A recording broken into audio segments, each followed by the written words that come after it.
and not alienation. It's normal to want to rescue a person from werewolves, and they'll join you. But this is not a normal situation. This is a situation where the bugbear has come from a cosmopolitan society where multi-species life is just the way things are, and he's ended up in true xenophobia.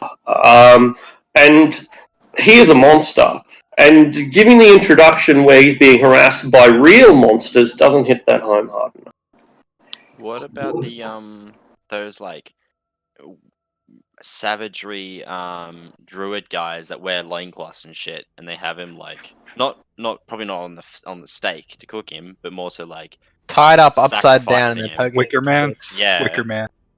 Would they be trying to kill him or breed with him, though? The bees. I feel like because he's an abomination to all nature that they see, because they don't know about him. Like, I feel like they'd be trying to kill him. It's probably best for Arctic to play this by ear. No, I just Exactly. voice my opinion. But whatever it is, I appreciate it. By trial by fire. Yeah. Again, like it is a good idea. The having them captured by savages, and it works as in a normal situation, but it doesn't hit home the alienation that I'm looking for. So unfortunately, the bugbear will be out of play until we find a appropriate point to bring them in. All good. Otherwise, Boggy is always happy to bump into some strangers on the road and say, "Hey, have you guys seen my clothes? Yeah. You guys took my clothes." Yeah, and you'll get your chance to do that, but it won't be with these guys. Oh, good. We're all gonna die. Hey kids, wanna go find my clothes? Oh god. I think I left them in that cave over there. Got some popsicles. I can't see very well, so you're gonna have to lead me in. I feel more comfortable if we're all naked right now.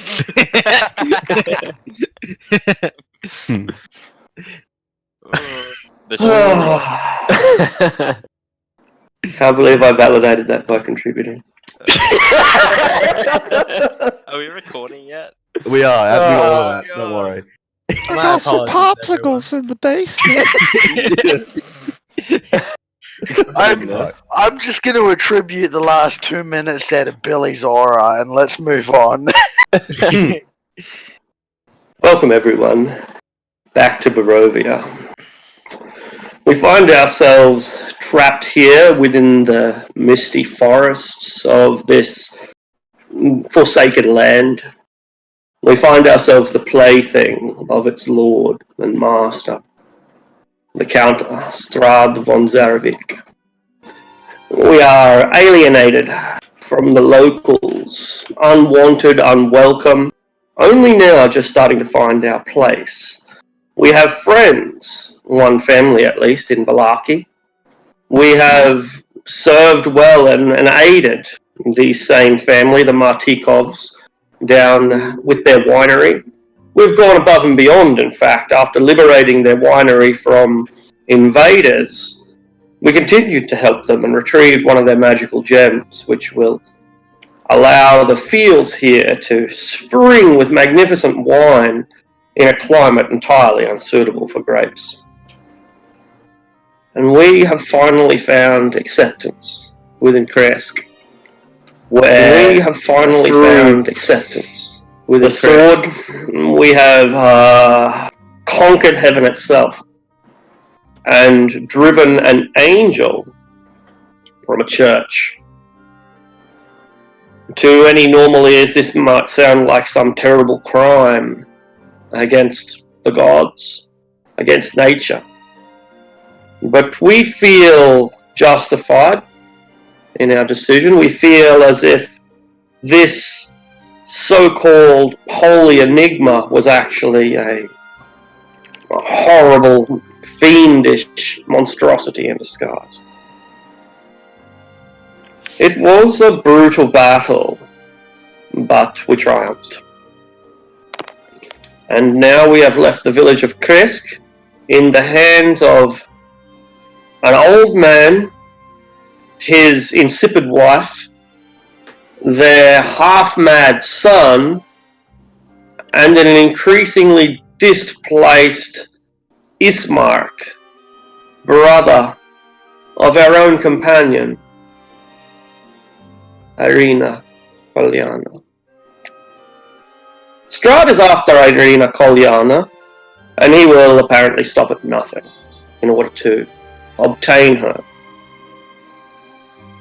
It seems that her soul may have had a chance at liberation, but we denied her that chance. Ironically, through our own misguided sense of protection. That is in the past now. And destiny has unfolded. How it has. Now we must make some decisions about the future. As we leave Kresk, as we leave the cold alpine hills and head down onto the only slightly warmer road, the black coach awaits us. A large vehicle drawn by black horses. They stamp, they champ, their breath steaming in the chill air. But you know this cart, you know this wagon, and you expect it will take you to the gates of Castle Ravenloft. Anton just walks right past it like it's not even there. I'll pick up a rock and smash a window with it. Like, throw it at the carriage. Oh, the horses rears up, and when it stamps, mud splashes over your jacket. Your beard. man. Passes prestidigitation. Not wearing a jacket, just Yeah, your beard. my manly chest. Exactly, that's it.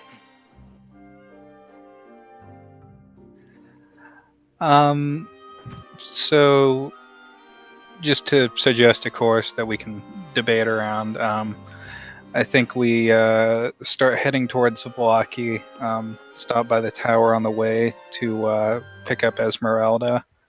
I know there's something we should investigate in the tower, but I'd like to sort of get our allies together and meet up with Van Richten before we go at that.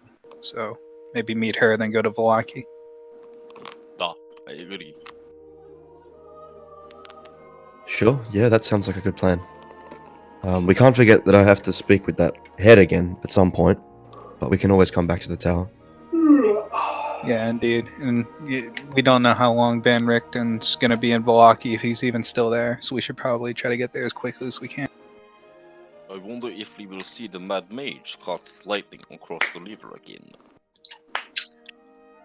Well, that's ultimately one of the things I think we should try to find a Zavlaki that and ask the Dusk Elves there if we can find them about the temple. I speak Elvish. Maybe I don't can. like Strahd either. Maybe I can treat with them. I speak Elvish, so I can maybe explain why we're here. Maybe they'll take kindly to us. I'm going off memory here, but from the Tome of Strahd, I think they were like enemies of his. So he was killing all the women, I believe. Yeah, that was it. He killed all their women. And any woman from here on out. I don't know how it works. Yeah. If he's killed them all. Yeah. Well. Yeah, I think he's like basically forcing them to breed themselves out of existence. What a fucking monster. Oh, that is why we try to kill him. Oh, yeah, I don't think we should waste any more time. Alright. I will make a note, Arctic, just before we leave Kresk, if possible. Can I leave the holy symbol from the Abbey with the Burgomaster and his wife? Absolutely. Perfect.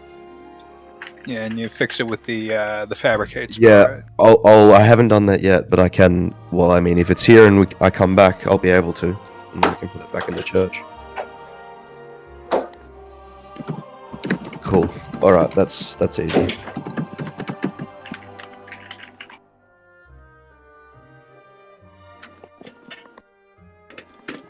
So where are we going first?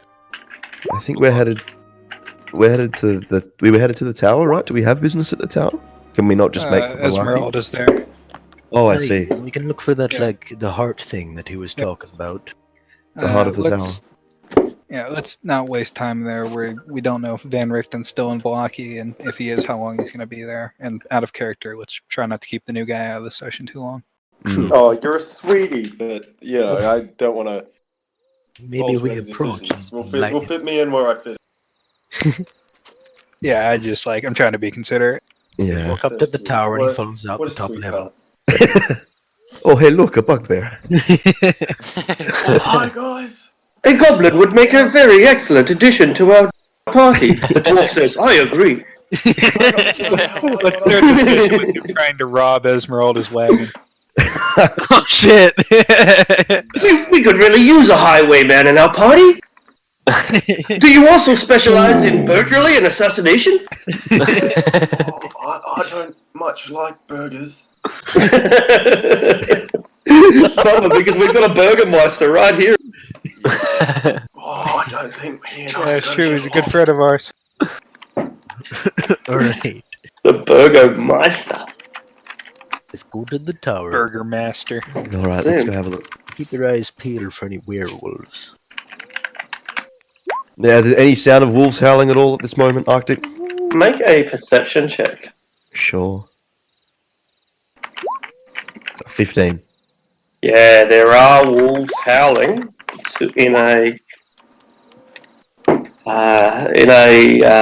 northeasterly direction. Oh shit! I just remember we got Pumpkin in the car back now. Mm-hmm. Certainly Oh yeah! On the road again. Can't I'll, wait to get on the road again. I will point out the howling to those of you who might not be able to hear it. And then, yeah, That sounds far off, right? maybe. It's I mean, fine. I'm not particularly worried about it either way. I think we could, they're looking down at my shiny new mace. I think we can handle it just about anything right now. I'm pretty sure Pumpkin can handle anything. Yeah, if we want, I can polymorph Pumpkin into like a warhorse, or I mean, if we want a giant. She's fucking animal. fine just the way she is. She's pretty, she's sturdy. Oh yeah, like mad respect to Pumpkin, but like in the event we ever need her to become more competent. Mad respect. She did Never survive have- out here alone. Never have I ever just heard someone say those lines I in know. reference to a donkey. 100%. Pumpkin is a strong and noble war Yeah, donkey, if you all absolutely. recall. Pumpkin's Yeah. a She war has hero. seen battle. She's seen more battle than you. She survived longer than She's I at least like a level 3 fighter. Is that true, Arctic? I can neither confirm nor deny that she is a demigod. Of the god of asses? My personal favourite deity. She's the god of ass. I'm really gonna make a paladin. The god of axe. Sorry. Okay, so fuck the black carriage. Let's go to the tower. Alright. The carriage stamps and champs and waits as if it was never waiting for you after all. We're just perfectly happy to wait here. Don't mind at all. The black one or ours? The black coach. Alright. So you depart with Pumpkin. There's some sidelong glances at those massive black horses as we head down the road. And fortunately, the road is clear. It seems that there are no wolves, no travelers, no monsters to follow us. No. Dozens of ravens. Very uneasy. Dozens of ravens, scores perhaps, fly along above you or land in front and perch on the branches and then catch up, like a massive pack of aerial hounds. You reach the bridge, and as you're crossing the bridge and the water flows underneath, you see movement towards the tower. So you're at the bridge looking up that direction.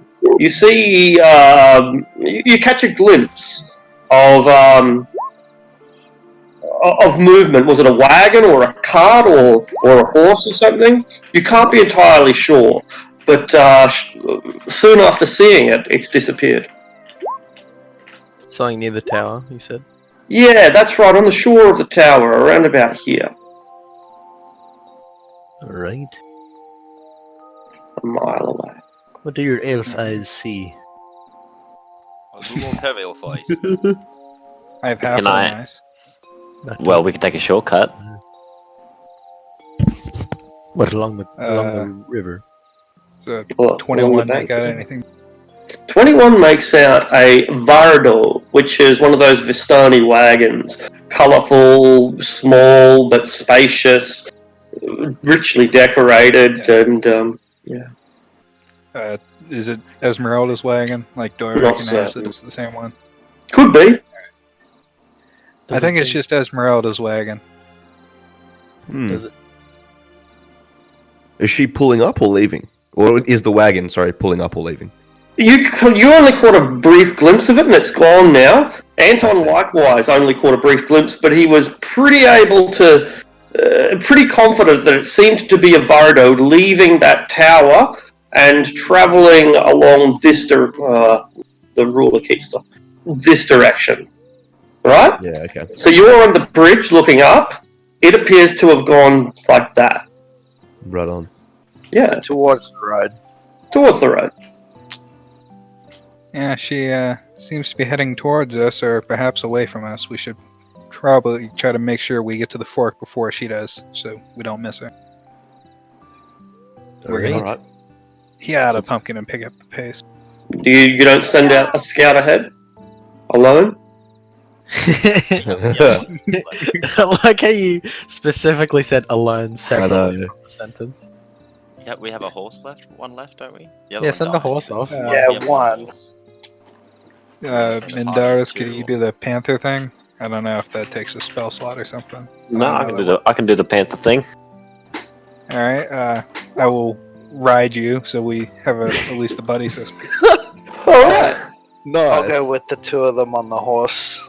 So we Ah. can send 3 people. We've Do split we the have a party. horse? Be careful. One horse. When did we get a horse? They Me started and- with horses. Me and Vlad had one, but Ah, Vlad's okay. one died and mine was alive, so Vlad gave mine to Vlad. Or something like that. I don't know, but we got one now. Alright. Alright.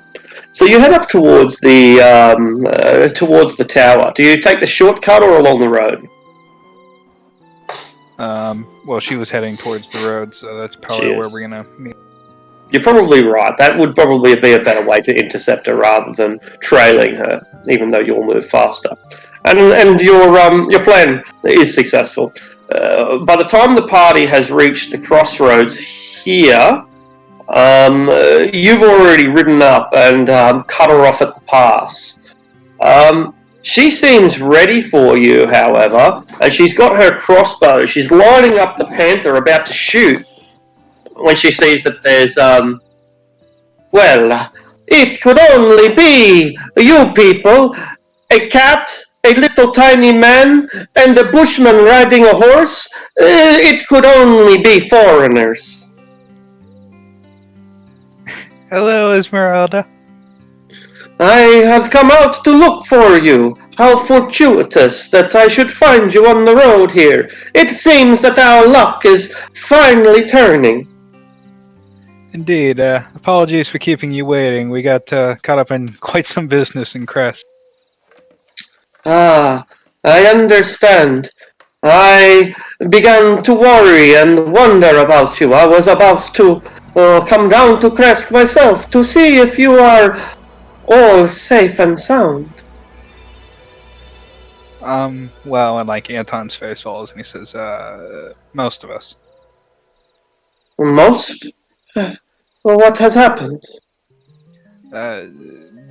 It's a long story, but the abbey up there, as we were searching for our artifacts, Sven and Dukovich were slain.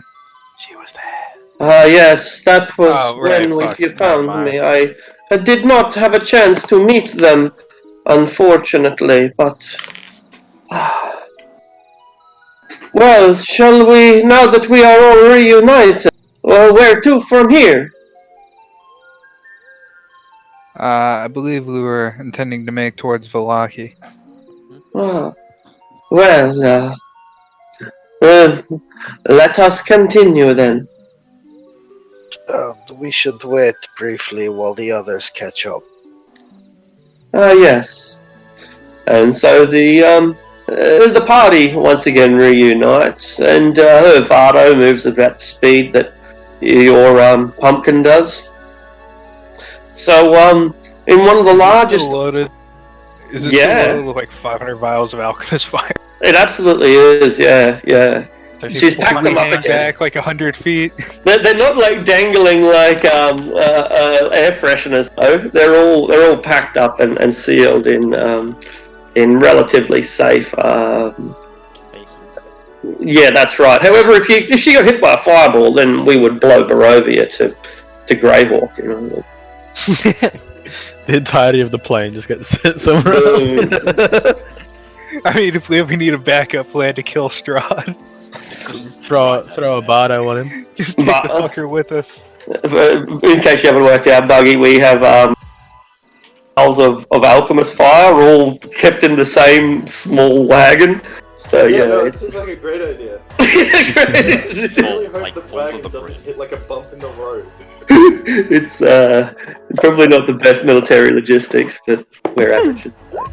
Hey, I mean, To look, be.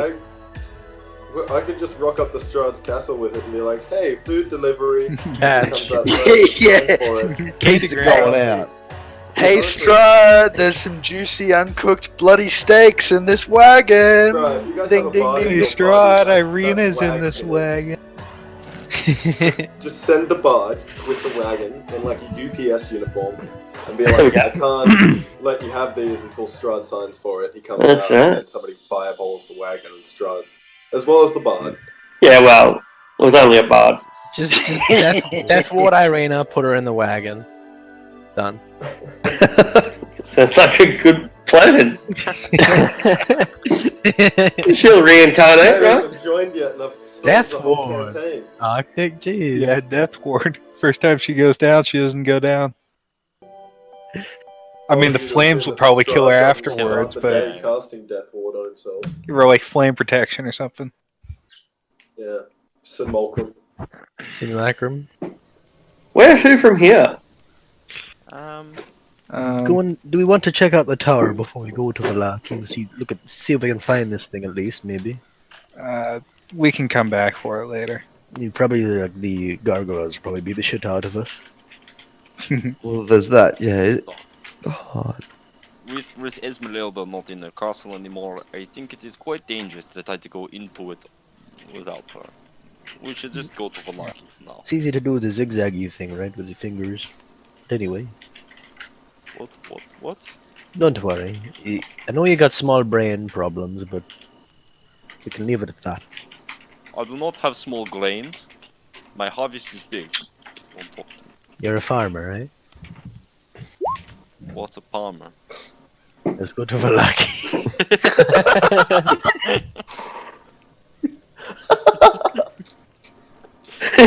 The road is empty. fuck.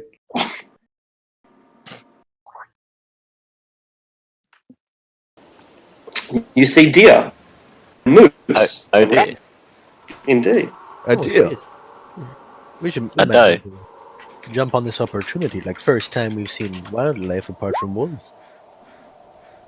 It makes me feel a bit safer about the immediate area. Yeah. There are starlings and robins and sparrows. As we're walking, Right. I'm gonna start rubbing like mud and dirt all Alright. Do you want some of mine? I've got some rotten flesh just laying on mine. Vorg, you've really got to get that cleaned off. Who wants to clean a razor blade suit? Anton just cast prestidigitation in disgust. Oh, what? Much better. See? Now you look at least half presentable. Now I look like a prissy little, Here, and I take some of Night and- Nappa's You mud and you look like not a savage. Sorry. It's Besides, intimidation tactics, you know. with armor like We're that, going to a lucky- town that's paranoid. So paranoia them off them attacking me. That's not how paranoia works. Paranoia them off of attacking. Oh man. Irina pulls some of the party. Irina pulls some of the party aside, but not Vorig. And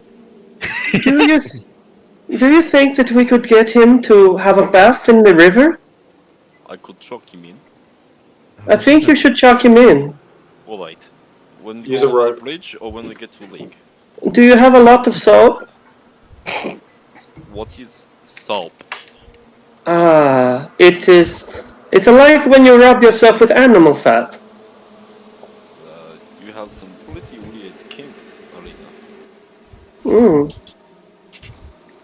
She's a little bit. She blushes at that and kind of spends some time alone. Am I With kinky? the animal soul. I never think of myself as kinky. I am virgin. It's so kinky.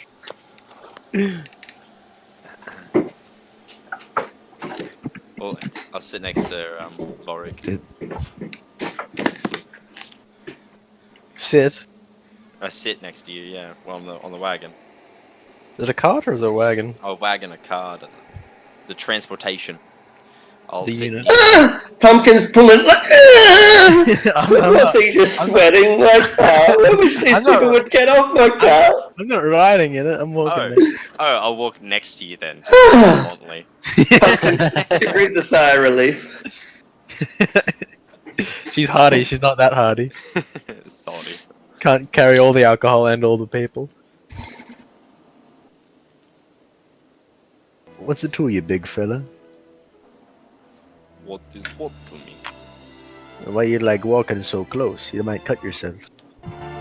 I will not cut myself on your puny spikes. Am I going to have to separate the two of you? Because I'll do it. I will turn this wagon around. Turn this wagon. I'm not touching him. He started. Oh my god!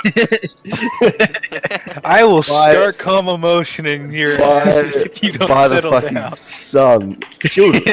After children. He's amazing. How about we like calm down and pop open one of these bottles, eh?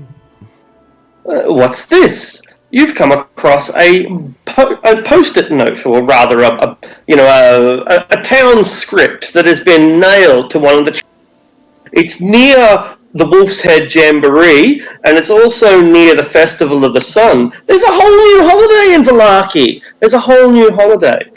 It's well, how would you put it? It's the festival of liberating us from evil. Festival of liberation from evil. And it's on today. That sounds very fun. Of course it is. Have you ever been to Vallaki? Nothing is ever fun here. I feel like we just, drop off the barrels and piss off. Hmm. But where to from here? Up to the river? Up to the Lake Zarovich? Find the mad mage man. That or find the Dusk Elves. Maybe I feel we like should. The Dusk Elves are further away. Why don't- we should ask, We're supposed to be near Vallaki. Yeah. Oh, that's Yeah. right. They're on the northern shore, I think. Of course. Yeah. And maybe- allied with the local Vistani, we can probably just ask them. Yeah, both. We can do both. Should we ask around in town if somebody has a boat we could use to maybe pay fare for across the lake? Yeah. That or find a local fisherman. Can't you use that fabricate spell to make boat? I could. I could also actually make it so that we could just, simply just walk across the lake. That would be pretty nice. I could turn someone into a shark. I've never walked across a lake. If I got turned into a shark, would I eat you? If you wanted to. I mean, the experience is worth it, right? We should get to this Eating Vallaki me? before I hope this not. Mm. ceremony happens. Yeah, I mean, we're gonna see. I'm certain once we get into town, anyway. I wonder Of if that. that. Out of character, I wonder if that laughing fit is still spreading. to the Yeah, I've been wondering that the whole time. Laughing fever. Oof. Oh Back- Jesus, I forgot about that. Little Yeah. backstory for our new bugbear. I think it was. Oh, what's his name? He left.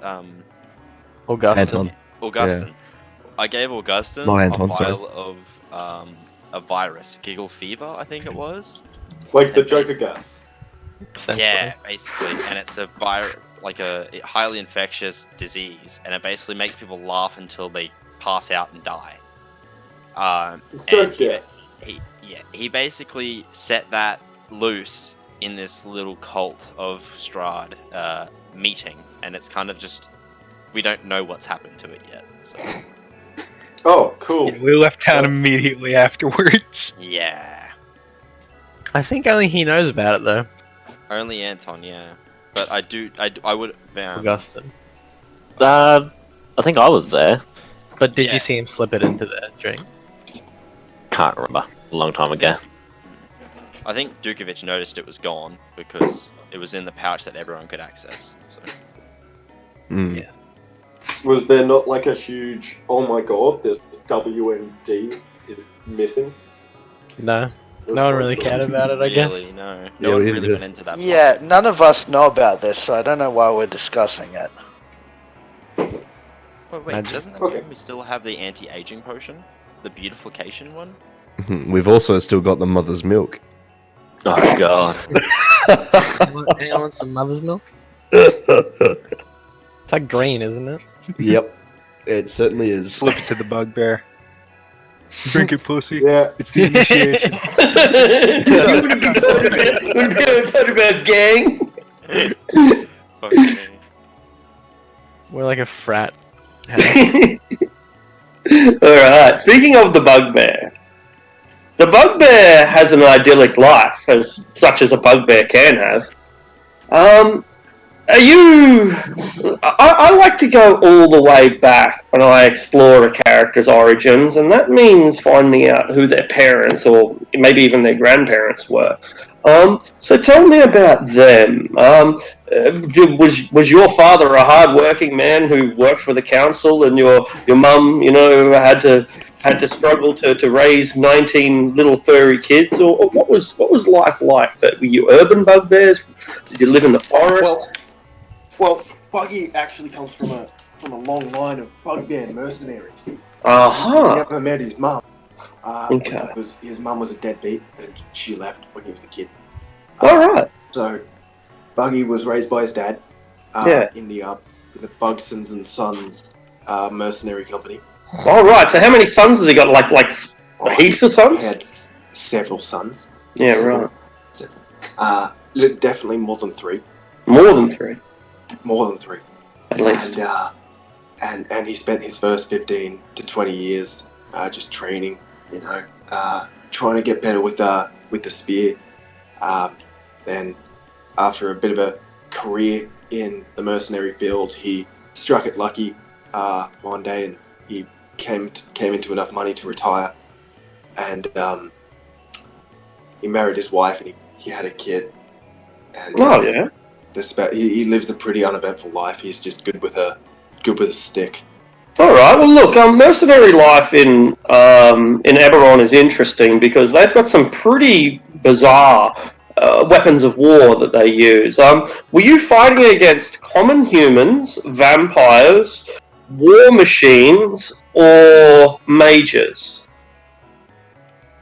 Would there be any reason that he would only fight against one of those groups? No, there wouldn't, because there was a thing called the Last War where 5 different kingdoms went to war with every other one of the other 5 kingdoms, and so you might have faced them all at some stage. Yeah, because I was going to say, he was being a mercenary. He was like 37. He's been retired only like 3 years, so he's probably fought just about everything. He's a level 7 fighter as well, so... Good point. He's got So good, excellent point. What were your tactics on the field against common people? Oh, against common folk, he'd find some. He was more of a defensive position guy, so he'd find some archers that needed help, and he'd make sure that no dickheads with swords could get close enough to stick one in them. All right, it gets harder now. Yeah, keep going. Oh yeah, he'd stand just in front of the archers, and with his reach, he'd just kind of wave his spear or glaive or halberd or whatever knife on a stick that he found, and he'd keep them all away.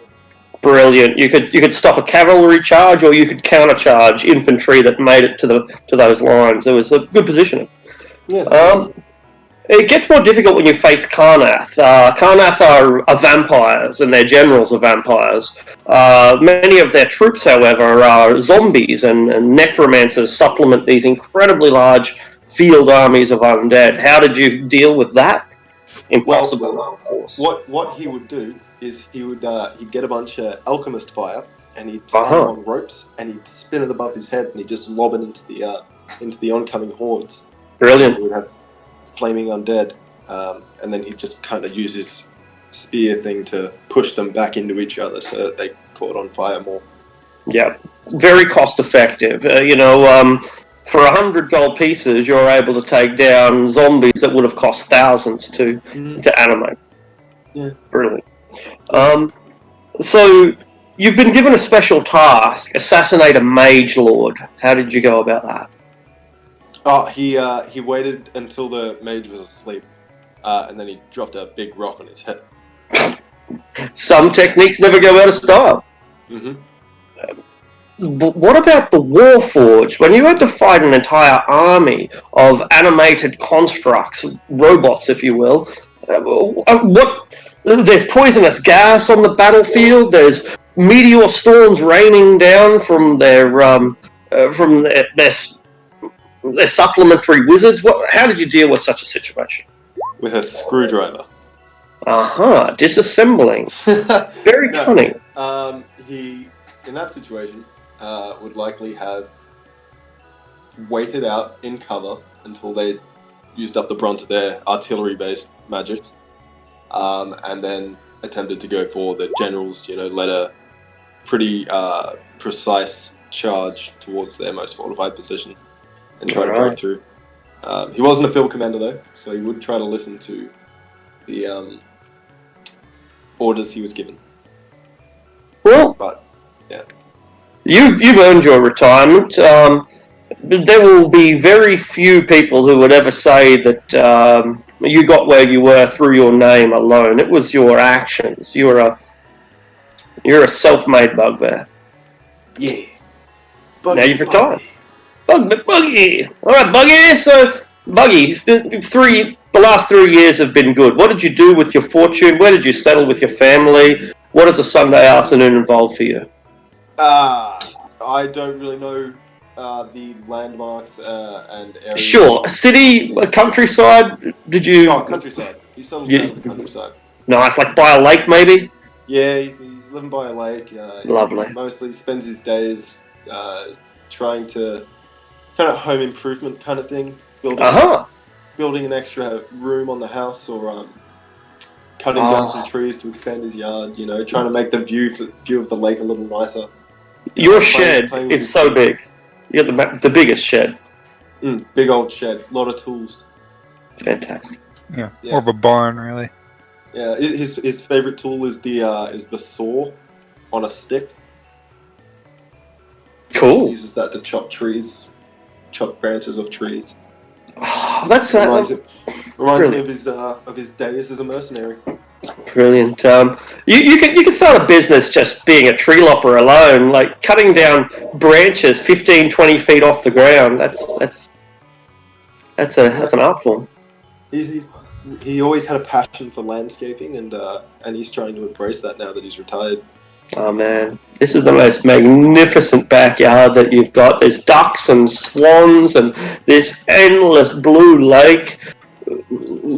Boating shed beside the major shed. Beautiful. Other than that, he just every weekend he goes into town with his wife and his kid, and they see the sights. Whenever there's a fair on, he makes sure he shows the kid and takes him on all the rides and stuff. Just tries to have a really good family life. I've got good news and bad news. The good news is that, the good news is that your wife loves you, and that, that's right. This is not about money. You're wealthy, but she's a successful woman, intelligent, and she could have had anyone that she wanted, and she chose you. In this enlightened world where goblins and elves can be together, but the bad news is, well, I mean, this is the bad news is you can't have kids. You're just biologically incompatible. But you can have kids. You just can't have kids. Is she her child or yours, or did you? Yeah, you adopted. We've adopted the kid. All right. What is your multiracial family? The very essence of modern diversity. What sort of child did you adopt? Was it an elf, a bugbear, or did you bring a third race into the household? It was an Earth Genasi.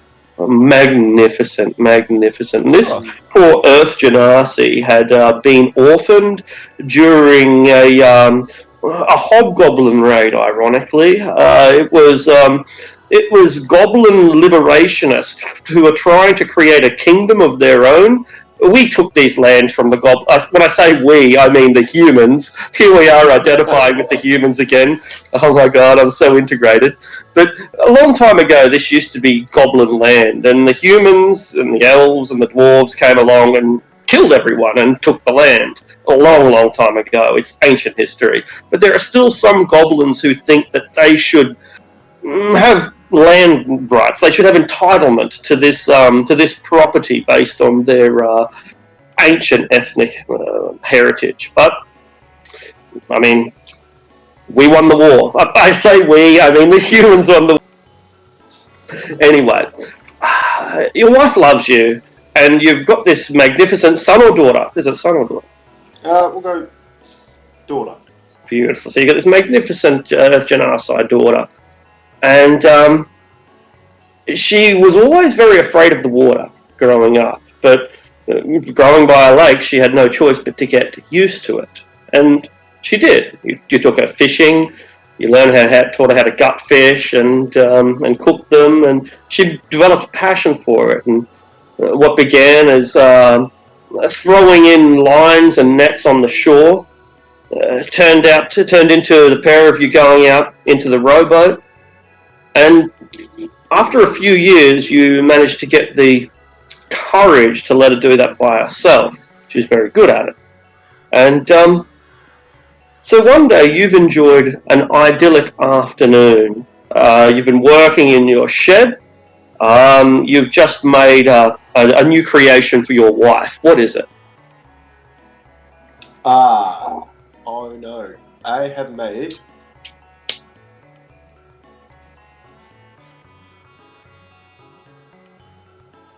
a small wooden carving of a dog.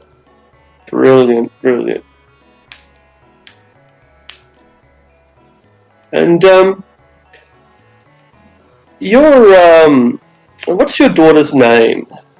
Ooh, shit, I didn't think of this. Molly. Molly, perfect. Your wife comes out to the shed, which she doesn't do very often. This is your space, after all. It is getting pretty late, though. Perhaps she's come to call you in for dinner. Again, that's not really her style. You come and have dinner when you want, but... Where's Molly? She asks. Oh, I have no idea. I thought she was with you. Well, no. Molly? Buggy will check out the lake and see if she's out there fishing. The boat's not there. You look out to the lake, though, and you can't see much more than about 10 or 20 feet, because as the sun has disappeared over the horizon and the stars are beginning to shine, there is a pale peach blending into blue on the western edge, and a mist has rolled across the lake. Alright, well, Buggy, never one to be reckless after his long term of military service, stares out over the lake at the the mists and then goes into his shed and dusts off his old mithril plate, grabs his glaive, throws on his armor, and then... Do we have a second boat? Maybe like a little canoe, like a little kayak. Yeah. He gets his little kayak and his little oar. And Whoa, you weigh the kayak down with all... Whoa, yeah. not iron. This thing would sink otherwise. But yeah, he's paddling out into the mist and he's calling for Molly.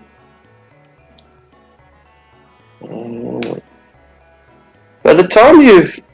What are you wearing that for? Well, your wife asks. Shit, by the time you've put that on, it's gotten dark now. How are you going to see? I'll take a lamp. Oh, Molly! She starts calling out as you push off. And that's the last you see of her because you disappear into the thick mist. But you can still hear her calling, Molly!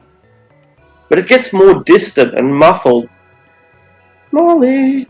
You search for an hour or two. You search all night.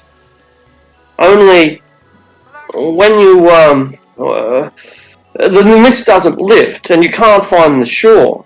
And you seem to drift as if you were in the middle of the ocean. And when the sun finally rises, you bump into the edge of a rocky beach beside a cold and unfamiliar forest. A man who is fishing nearby, a man you've never seen before in your life. He reels over with surprise, or falling over, and he runs straight south towards the village. He runs away from you. Oh, well, Buggy thinks that's pretty sus. And so he starts sprinting after him. Oh, you're sprinting, but you're knee deep in water. You're wearing plate, and you're trying to catch up to him. And this guy's running for his life. And by the time you've emerged onto the bank, he's gone. Well, Buggy saw him running towards the village, didn't he? You did, and you could see a town down below. It's a walled town. And there are a handful of people collecting berries and mushrooms from the forest, out hunting rabbits and the like.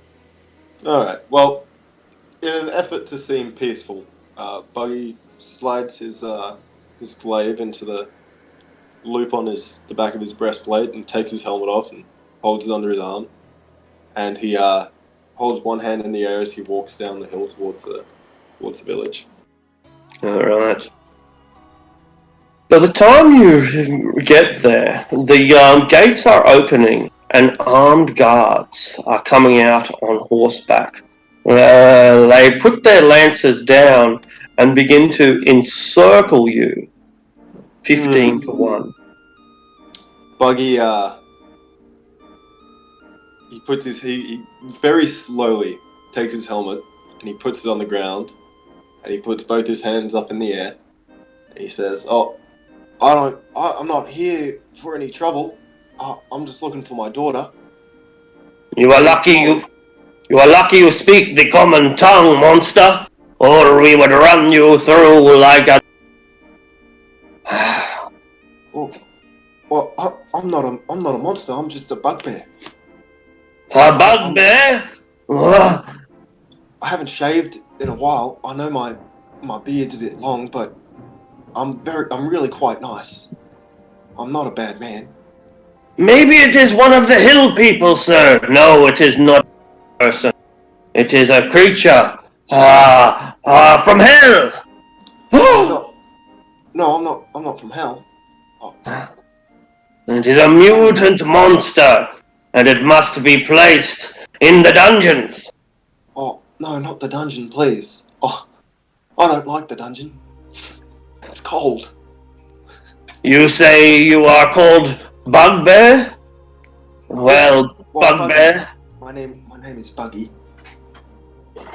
Well, Bugbear, you shall now be a prisoner. Surrender peacefully, or face your death. Oh, well, look, I can't. Oh, okay. Alright, look. I'm gonna take my weapon, I'm gonna put it on the ground. And then I'm gonna come peacefully, but I'd like to have a bit of a conversation with whoever's in charge. It's peaceful, sir. It seems reasonable. It's willing to negotiate, sir. Then do not harm it. Throw it in the dungeon, and we shall let the Burgermeister make her decision with this. Okay, alright, that seems reasonable enough. Please be careful with my weapon here. It was a gift from my wife. That was 5 days ago. Oh god. Since then, you've had water, but you've had no food. Oh jeez. Have they taken my armor and stuff away as well? They've taken everything. Oh, You're stripped nude because they have no concept of you being a humanoid other than the fact that you can talk. Okay. And parrots can talk, and monkeys can walk on 2 legs, so yeah, it doesn't make you a human. Yeah. Within this dungeon, in the most classic sense, you've had only the briefest vision of what's going on outside the world. The dungeon is mostly subterranean, but there is a little air hole up the top, about 10 feet high, too high for most people to see, but you're able to just sort of get a look up there, and you see people's footsteps walk by, and sewerage and sewer water trickles into your own little cell. But the first night and the second night, you gather that you're in some town of about 2,000 people that is currently engaged in a plague. There is some kind of plague gripping this town, and hysterical laughter seems to rip through the streets with surprising frequency. At first you thought they were just having a good time, but it's become quite apparent that they're suffering from fits of laughter. And on the third night, you see the moon rise over far up in the northwest, and it doesn't go above the horizon. It just sits there on the horizon, burning blood red, like an overripe tangerine. And it just sits there on the horizon, bleeding into the night. And it's been like that for the past 3 nights. 2 nights? Might only be 2 nights there. Okay. In any case, you are a prisoner. You have had no food. You have had water. And thus, while you have all your hit points, you have a level of exhaustion until you eat. Have I seen any guards for the last couple of days? You have. There are not many guards, but it's the guards who are bringing you water once a day. Okay, and so people are still, cackling manically, yeah?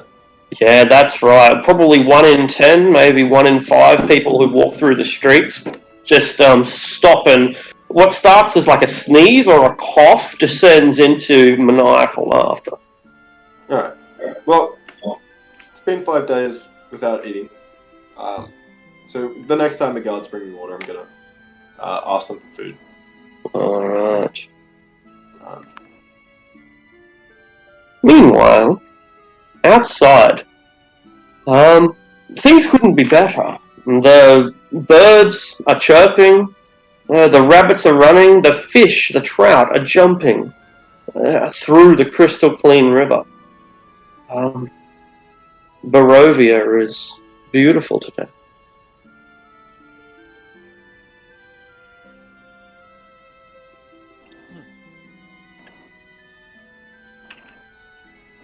We cross the bridge, and we're coming into Vallaki.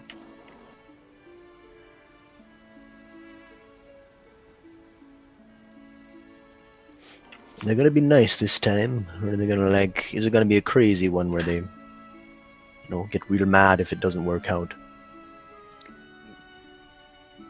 Not quite sure about Elonway. Oh, never mind. I wasn't here for that. Ignore me. Wonder if that guard's okay that they took away, you know? What god? There was a nice guard, and he like laughed when shit didn't go right. And they took him away. Oh, where to? What did they take? I don't know.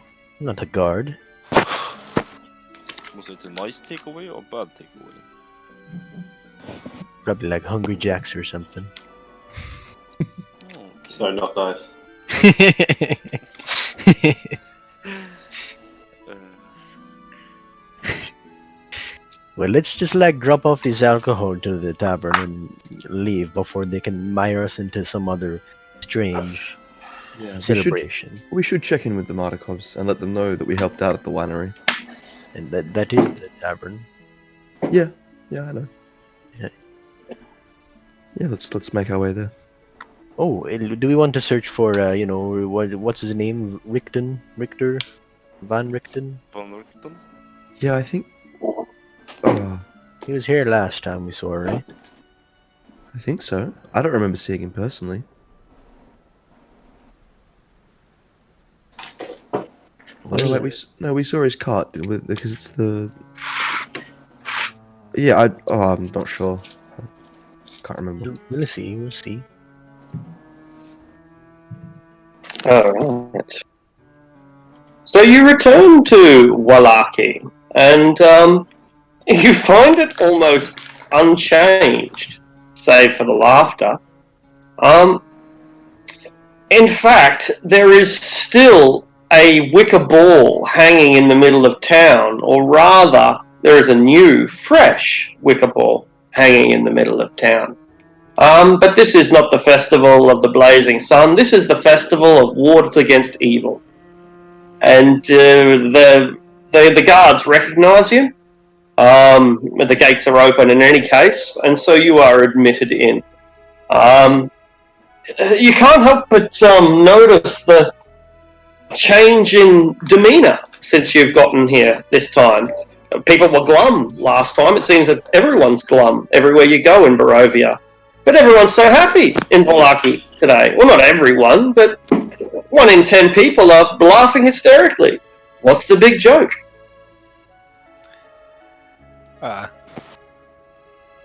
This place is creeping me out. Perhaps the madness from the abbot has spread this far.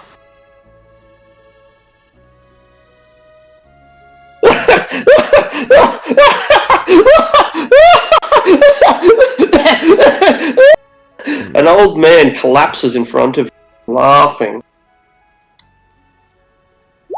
Lad's gonna step further back. This appears to be more than... He grabs you by the ankle, pulls you.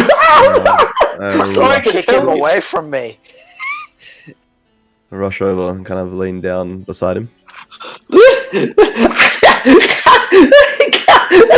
I can't breathe. Oh, jeez. I don't know how to help you. He certainly is happy, isn't he? Should we be careful touching these?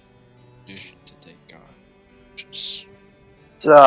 Ellen, I wouldn't be getting too close to them. This could be contagious. Anton's gonna try a cast emotions or a calm emotions just to see if he can slow things down and try to get him to stop spasming. He does calm him down. He keeps giggling, but even with the giggles, he can't seem to breathe. You know, like the cough of a marijuana smoker. It just gets caught in their throat, and they can't seem to inhale or exhale. They just chuckle.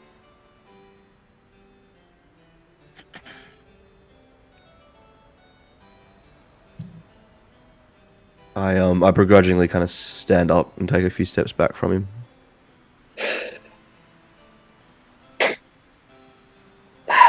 He seems to struggle to breathe, but you don't think he's dying here, there, and now. Just doomed to die within days.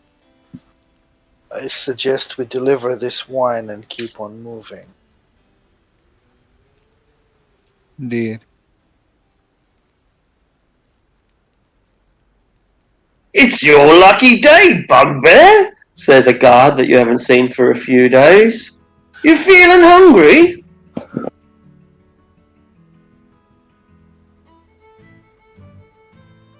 Ah, Maybe AFK. might be okay. It muted if not, anyway. So we'll wait for him to get back. Yeah, he's muted right now. Cool. So you guys make your way. Sorry. Yeah. I've Are you there? myself.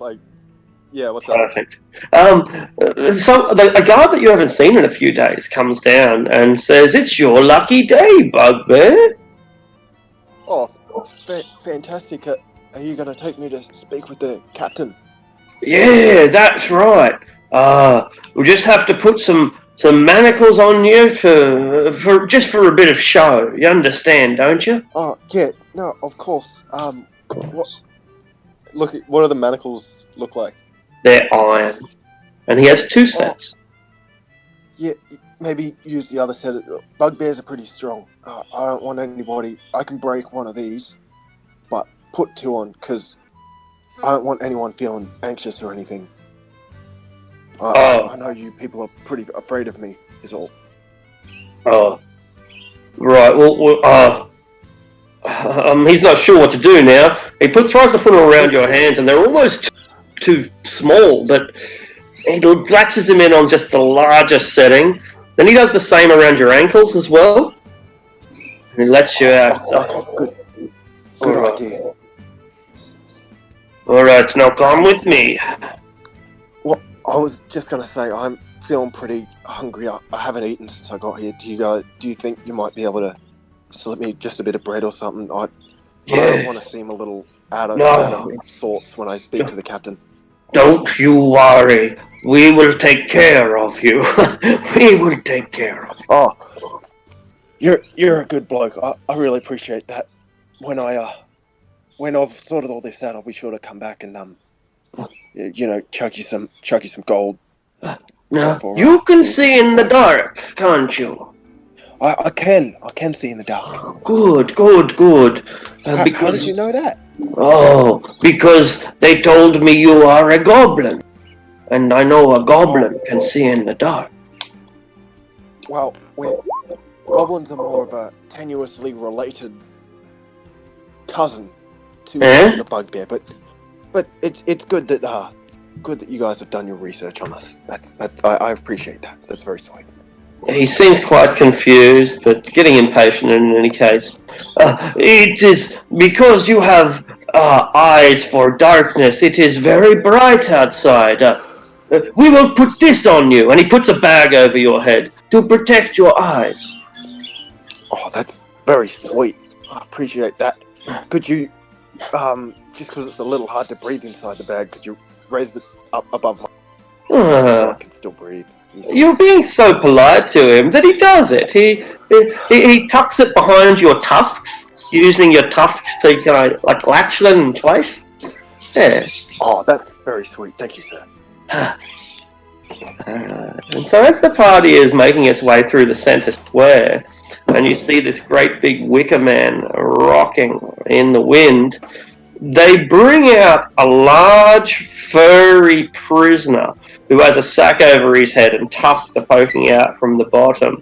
And people begin screaming, and the guards have got him by the spears, and they start pushing him up towards the wicker basket.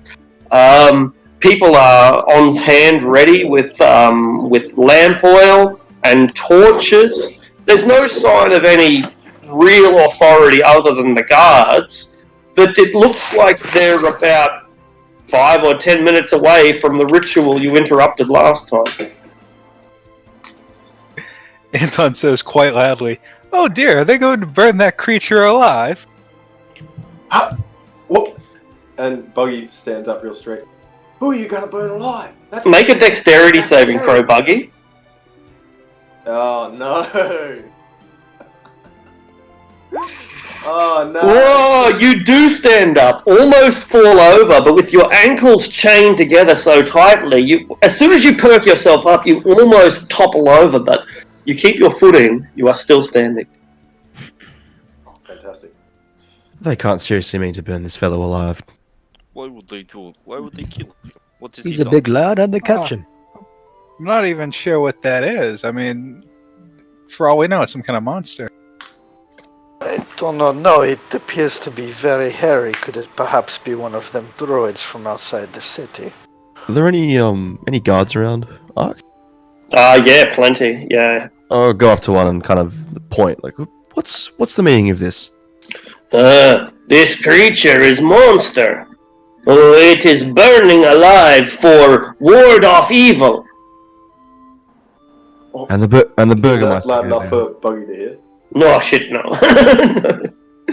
Hopefully not. Make a perception check, actually, rather. You can have disadvantage since you've got a bag on your head. Too easy. Hold on, my character sheet's bugging out. I'll just roll a d20. Roger I that. have like a +2 to perception.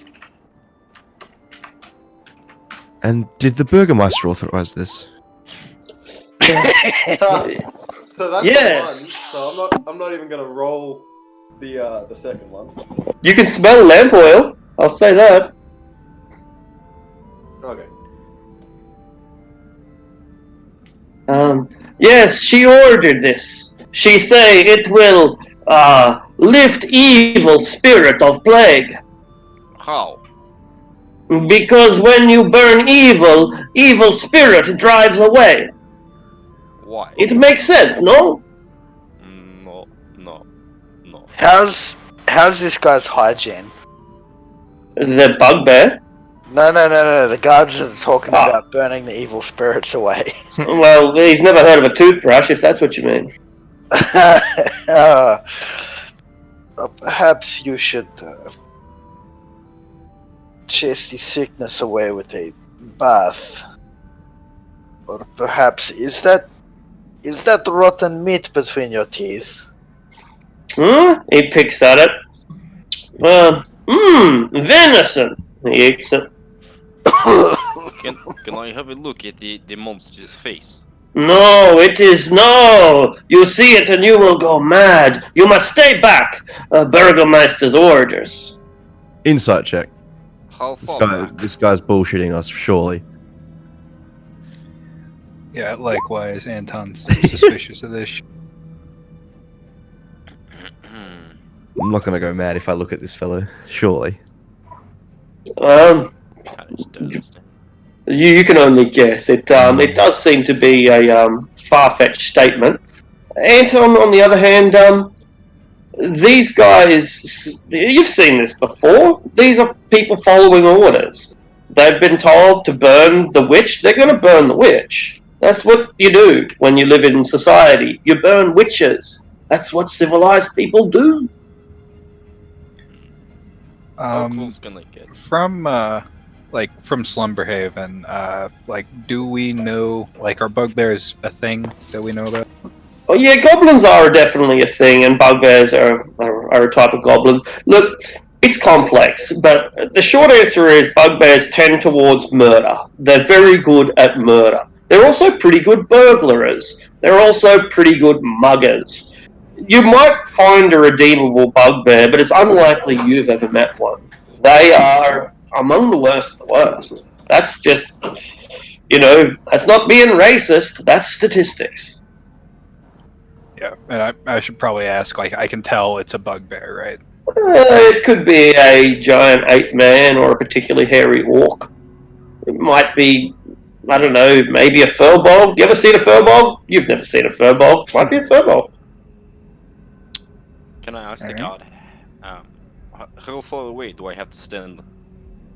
Oh, where you are is good enough. What if I take one step like this? And I step one clap plus. Oh, you joker! Is this fine? Someone over beside you's laughed.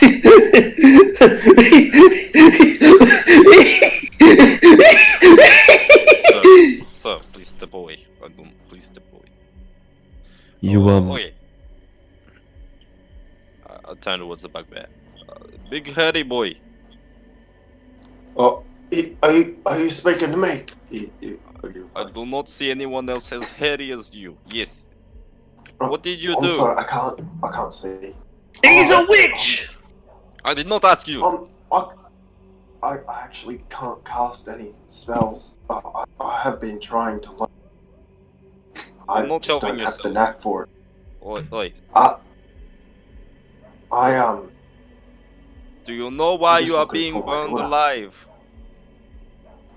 Well, until just now, I didn't realize that I was being burned alive, but it seems to me that these people are pretty scared of something. Why'd you They release think this that, fellow? Elenway, says a familiar voice from behind you. Augustine? Good to This see city. you. There's no time to explain. This town is falling apart. There seems to be some kind of plague that is ripping through it, causing everyone to laugh hysterically. You must leave. You must leave at once. We have business up at the lake. We shouldn't be here too long, but would appreciate the warning. What? There is a plague running through the streets of this town. I have already suffered from the effects of it and recovered, and I think that I have gained some immunity from it. But I dare not breathe upon you, he says from behind a little bandana that he is wearing to half cover his face.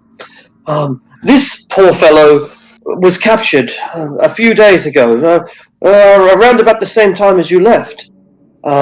He washed up on the shores. I think he's he's like us, from a foreign world. He seems genial enough. I don't think he's done anything wrong at all. They're going to burn him alive.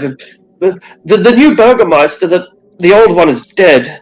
The Wachter woman, she's in charge now, and she thinks that they could lift the curse, or at least that's what she's telling the people, to distract them, perhaps. We need to find a way to save this man. I turned to the guard that I had spoken to previously. Said, and we are no doubt familiar to you. You've seen us before. You know that I am a capable divine healer. I've come to speak to the burgomaster about this plague. I feel like you should release this bugbear now. Burning him at the stake isn't going to do anything. It's folly. Make a persuasion roll at advantage, since you have proven yourself. Persuasion advantage. Yeah. Boom, 16. And what were you going to say, Anton? I was going to give her inspiration. Oh, okay, sure. Did we kill the abbot under false pretenses? You The can abbot? roll a d8 if you want to learn. Yeah. Sure, yeah, okay. I will. Why not? Comes a 19. Our whole thing there was we found him with Augustine's body parts. Only his arm. Yeah, out of curiosity, this Augustine that showed up, is he wearing his ring? Because I have that in my inventory. Are you really Augustine? What? What? He is not wearing his ring. I pull out Augustine's arm and wave it in front of him. You get arrested. You are now in a wicker mat. I pull it out discreetly. All right. I open my backpack and show it to him. This is your arm. Is he missing an arm? I wondered where I left that, actually. Yeah, exactly.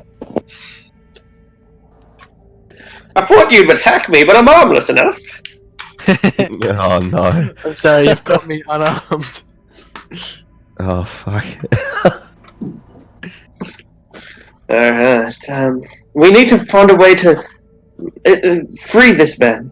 And you talk to the guard, and he permits Elenway and presumably her guardians to speak with the burgomaster, who is just getting ready. Ready to burn the witch.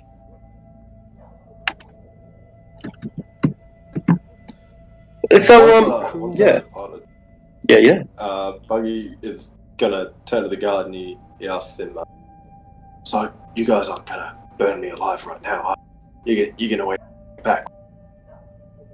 It's a holy ritual. You will see soon enough. Just be calm. Just be calm. But before you burn, you think I'm a witch, right? But how do you know that I'm a witch? Don't let it talk to you, Gareth. It might cast a spell upon.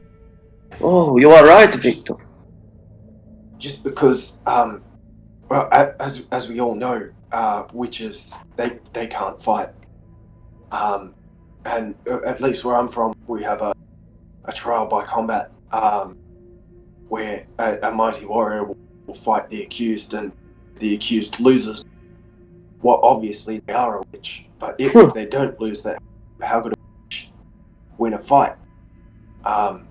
It seems that would be the simplest way for us to resolve this. Like if we did a trial by combat,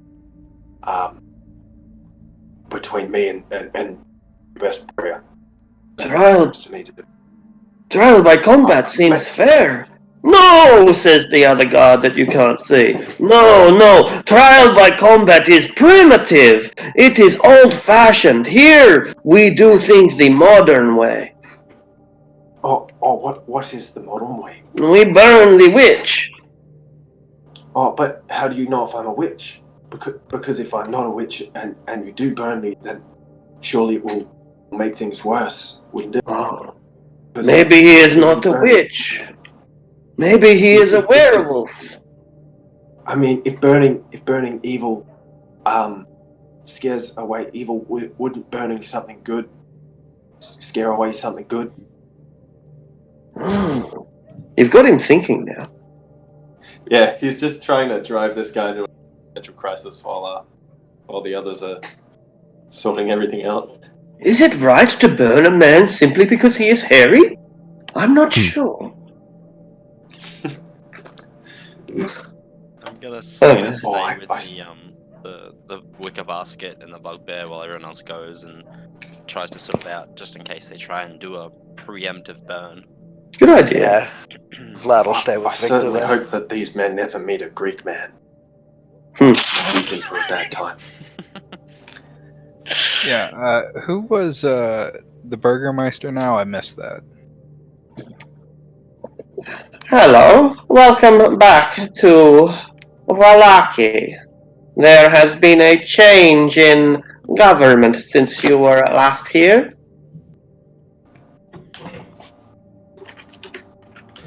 Right, well, it seems you have a problem, I guess you would call it, right? All that laughter. Yes, some plague has befallen our town. It is because of rebellion among the sought to defy the will of Strahd. Can I do an insight check on something? I want to know if she knows the real reason. Like, see if she's being truthful. Sure. It's hard to tell. Clearly, what you are able to ascertain from this is it's a great political game.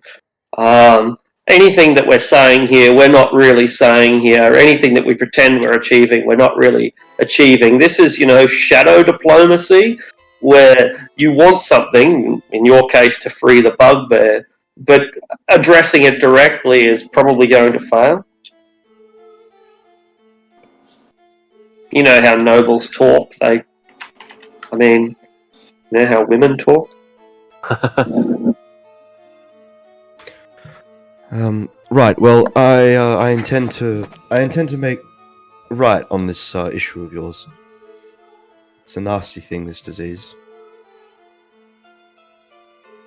What unholy magics do you intend to use? Excuse me? Unholy magics? What, as though burning a fellow in the middle of the town square is going to solve the problem? Please. Forgive me. I should have used the correct term. Pagan. Right. Well, and when burning the guy in that ball doesn't work, what will you do then? Will you keep burning your townspeople, strangers you find on the road? I will supplicate myself at Strahd's feet and ask him for his forgiveness, and for his intervention, and for his salvation. As well you should do. Has he not invited you to dine with him in the castle? How have you spurned the lord of these lands time and time again?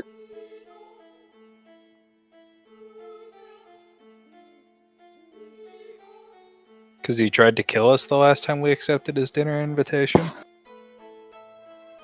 Wait, you guys actually went to dinner with Strahd? Oh yeah. Oh At my level God. 2? Yeah. And my Level 2. character's life is in your hands. Yeah. Well, like Alright, the way I'm it gonna worked start was work- like There's a spare... There's a second spare empty character. Yeah, there is too. Alright, I'm gonna start working my other character. I mean, it was very understandable. Like, we rolled into this land without, like, in character, we didn't know what the fuck was going on. We thought it was just, like, where the road went.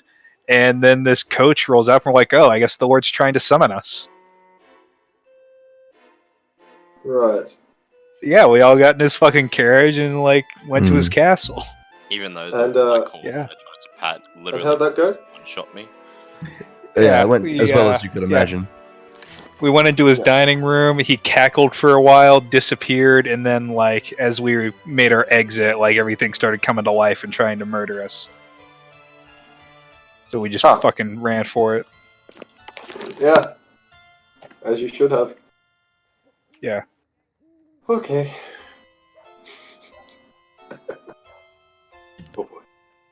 It seems that my town is in need of aid. We have a plague running through the city. If you have the power to lift it from us, then I implore you do so.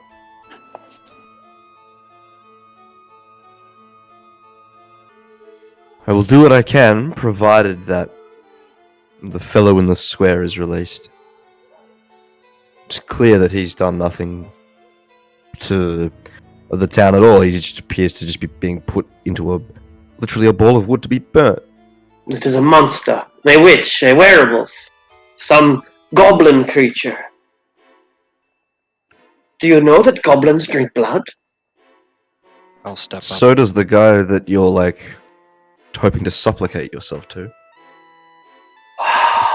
Insolence! You know what the real problem is? That girl that you drag around with you. She does not belong to you. Give her up. Give her to trust. Trust the Kolyana girl to me. And I will give you everything that you want. You may marry my son and take my place when I am gone.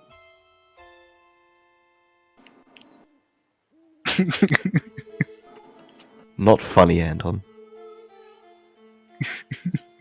It's funny. In character, though, Anton's pissed. Yeah. Yeah, no, of course. Well, like, she's not ours. Irina does not belong to Strahd. Nor us. Everything in Barovia belongs to Strahd!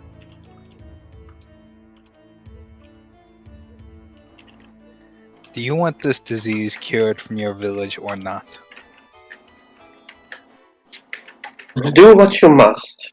If your price is the freedom of this beast, then you may take it for whatever dark sexual rites you wish to enact.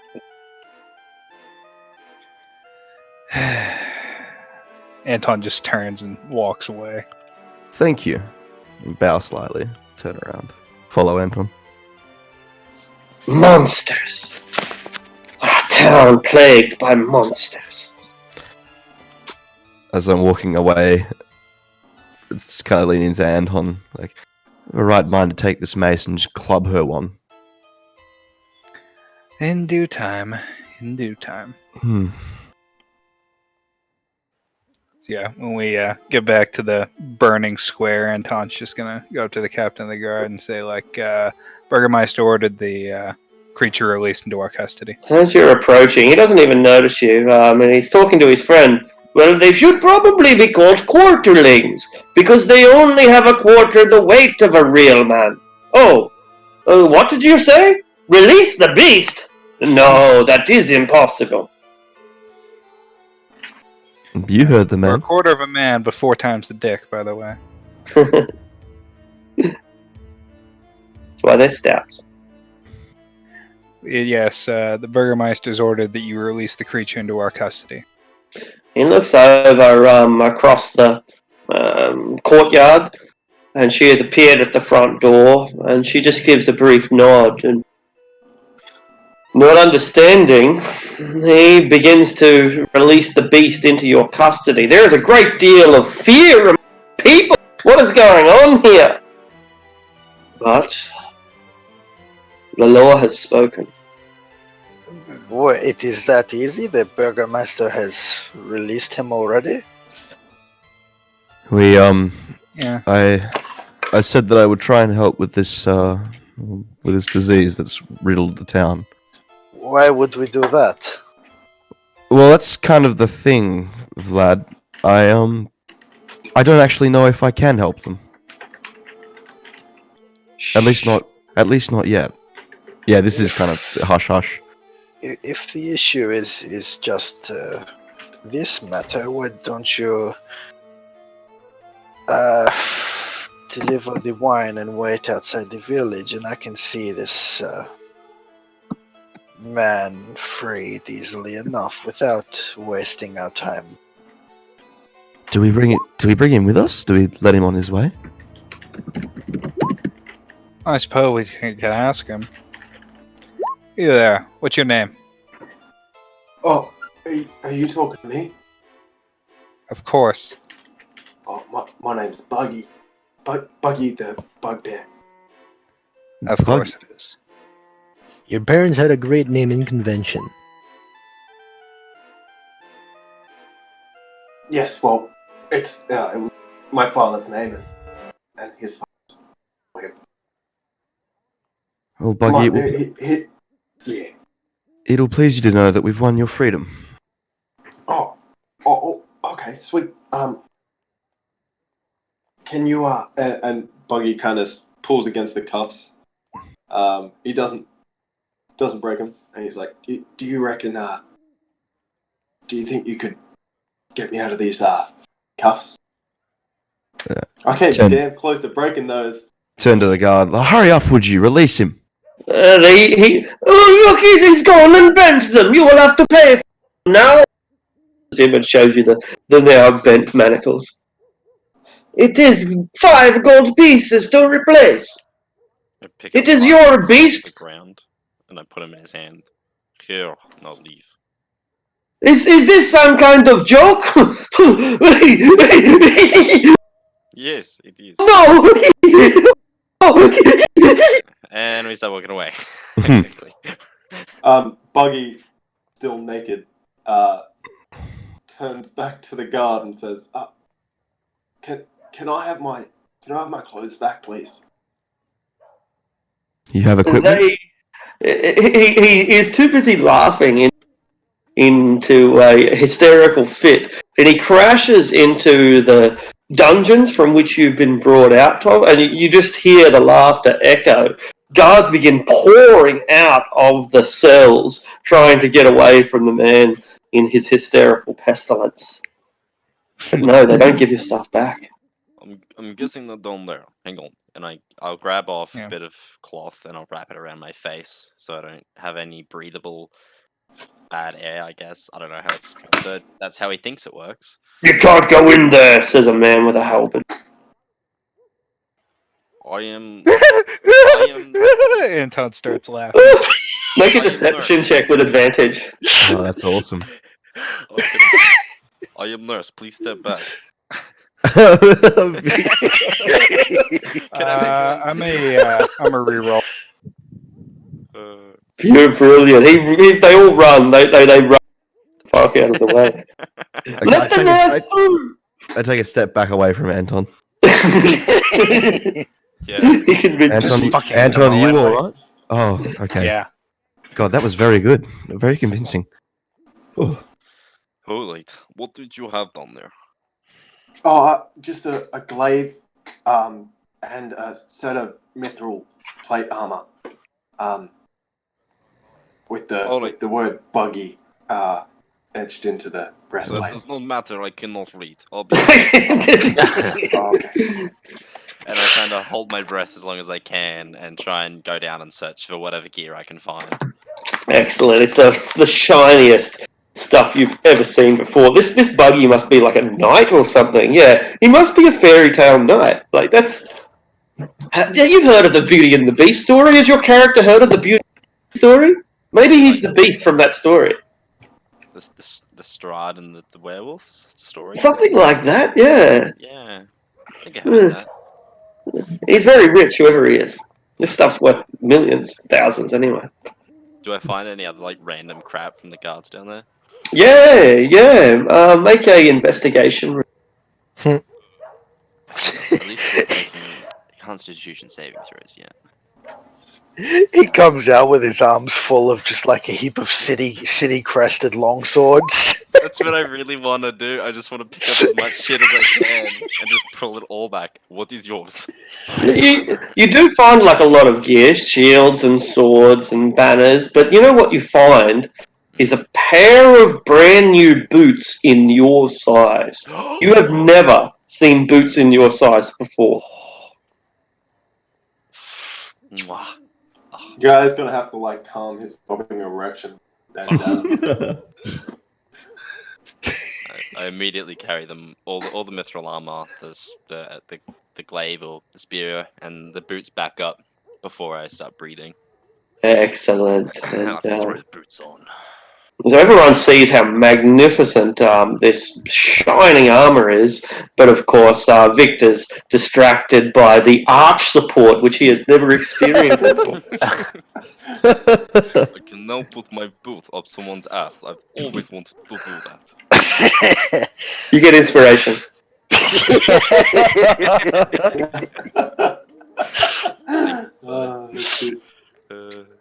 So, Buggy, are you native to these parts? Buggy's gonna, as he's talking to them, he's gonna be putting his armor on. I'm like I'm very obviously like looking at like buildings around us. Oh, that's a nice dog over there, kind of thing. Yeah, trying to ignore the sound of 2-foot dick just slapping against his leg. Just the. Can't you? I thought they would have red rockets like you. Yeah. I think this is the most Buggy's appropriate like, place to change into your armor.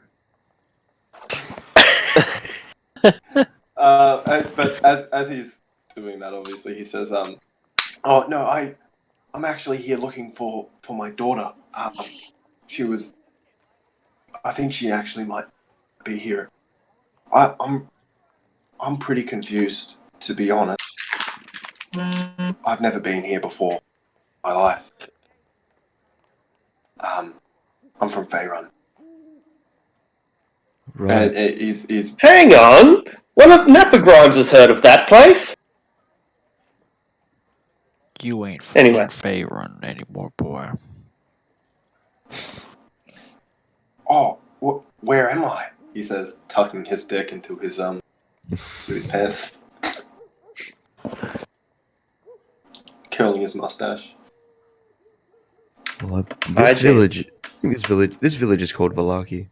And the greater region is Barovia, I believe. Yeah. You're walking through the realm of a vampire. Oh, not fucking vampires again. This one's name is Strahd, and he's a particularly malicious person. Oh, what? Right, Dick. Wait, does he have my daughter? he generally only likes one woman.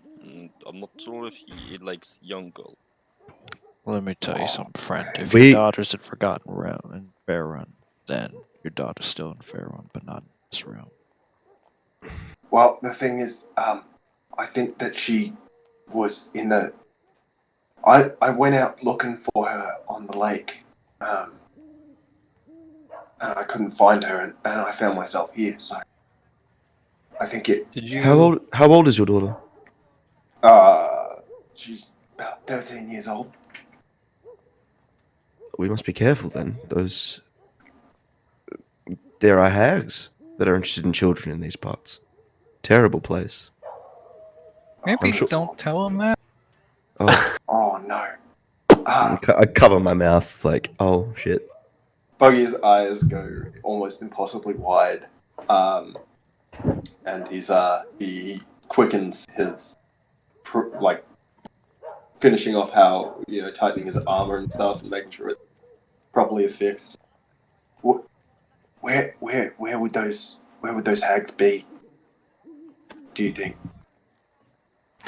Well, Not we- anywhere. Well, I we- need to see the map of Barovia, but where's that windmill? Yeah. To the is it southeast? southeast, I think it is from here. Mm.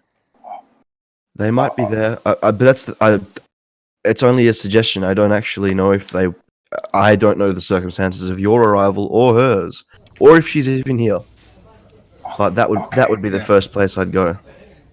All right. Well, I've tangled with hags in the past, and I don't think I could take on a coven on my own. What were you boys about to do?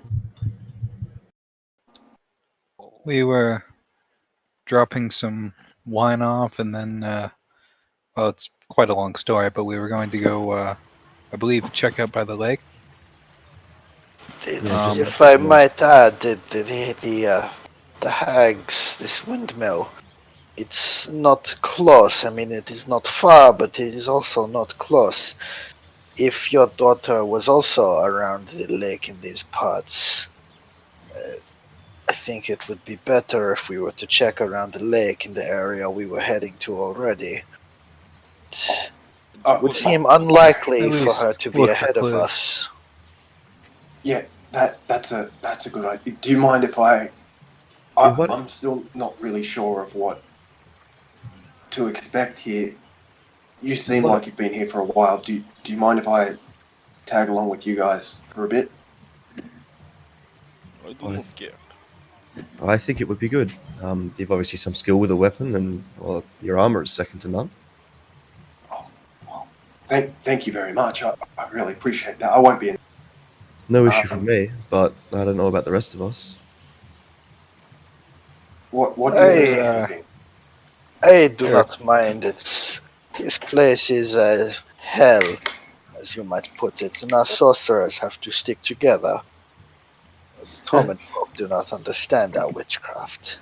Oh, I actually. Okay, all right, sure, yeah, okay. Thank you. Buggy has grown tired of trying. Sorry, are you sure you're a bugbear? Yeah, You're quite yes. pleasant. Well, where I'm from, bugbears really pride ourselves on our manners. Obviously, bugbears do have a bad reputation in a lot of places, and well, we don't really want to propagate that reputation. We're just, trying to turn around the bugbear name, as it were. All right, and I'm gonna choose that over for a minute.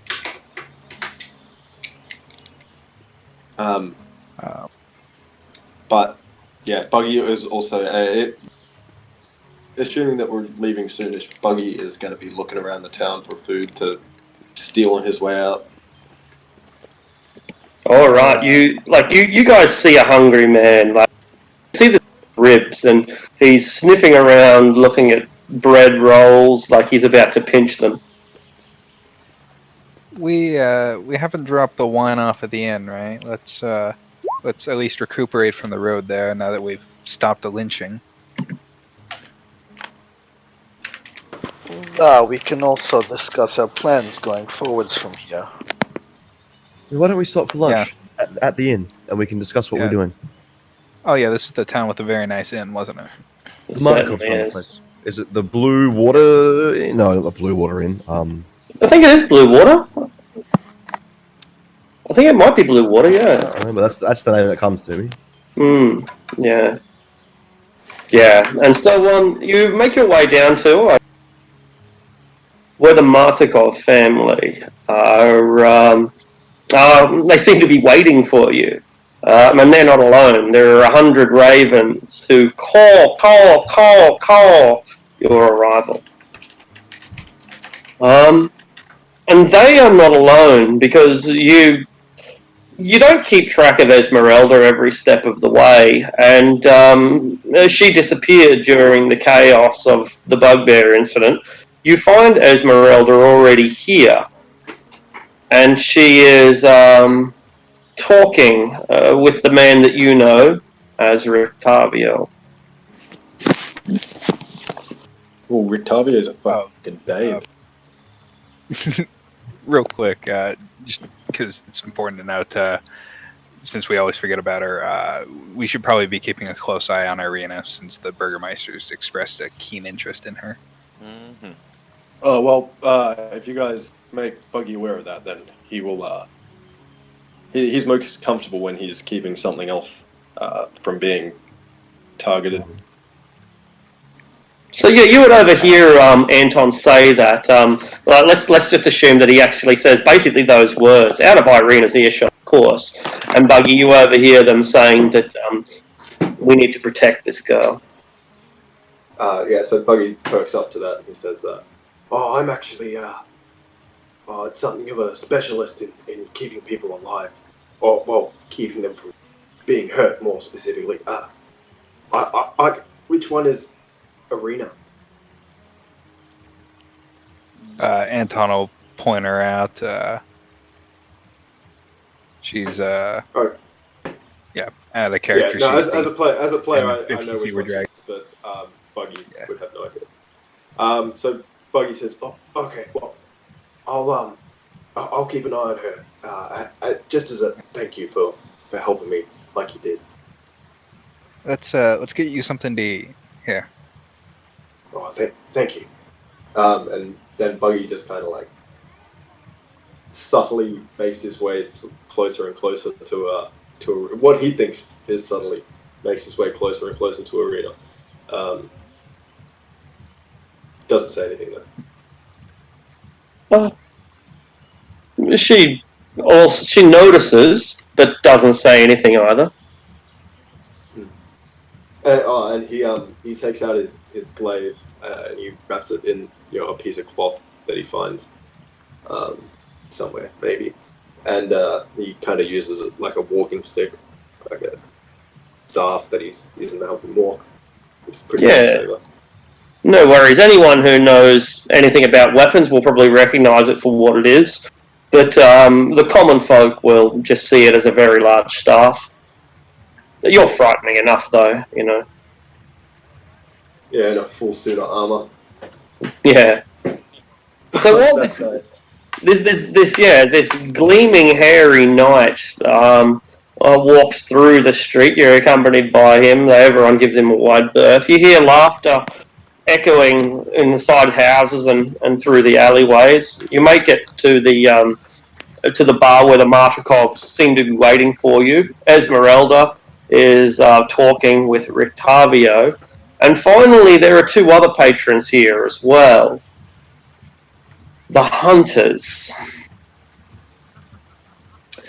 And the silent man grabs his friend and points as you walk through the door.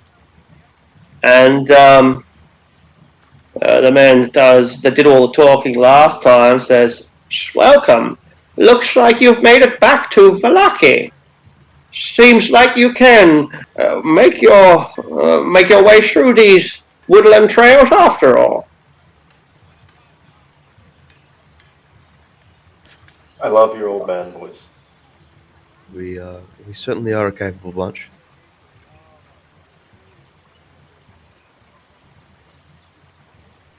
They seem to go back to their drinks and their one-sided conversation. You notice that or when the silent man communicates, he does so with his hands. Does he look as pissed off at us as he did last time? Make an insight check. Yeah, I'll do the same if you don't mind. Insight. Vorig. He looks like a pair of scowling, grumpy men who they give you that sort of look that men give superior men looks when they are jealous of them being better. But I mean, you see it for what it is. It's respect.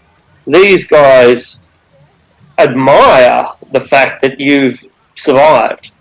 They're rough woods out there. They're rough roads, and you're survivors. That's the ultimate virtue as far as these pair are concerned.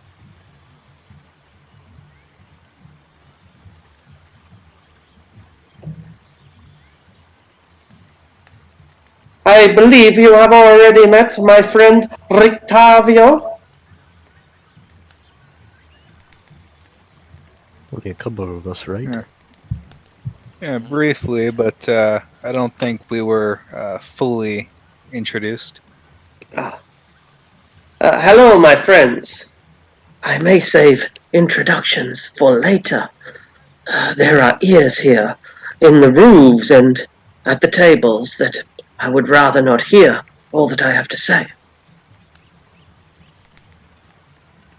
Is there somewhere we might speak privately then? Oh. I do not think that we can all fit in one room. Perchance we could wait until we are on the road. Aye. Well, are you sure? I am quite comfortable here, and I think that maybe I would like to stay here. Why don't you stay with me, Rictavio? We can leave these wanderers to go into the countryside as they want to, seeing the world that we have already seen.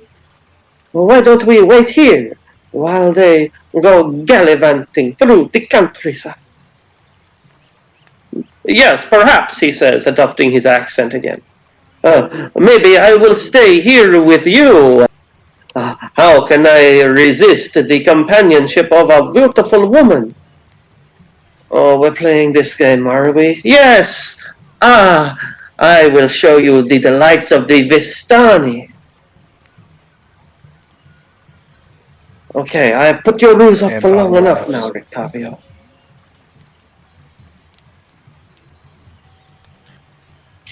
If you wish to speak with him privately, you can take him aside. Other than that, you can wait to hear what he has to say at a later time. He is not concerned either way. Yeah, I think we mostly came here to recuperate, and we're gonna. Yeah, just my personal opinion. Wait till we get out of town. Yeah, I think it's fine waiting. So yeah, we'll get the bugbear some food.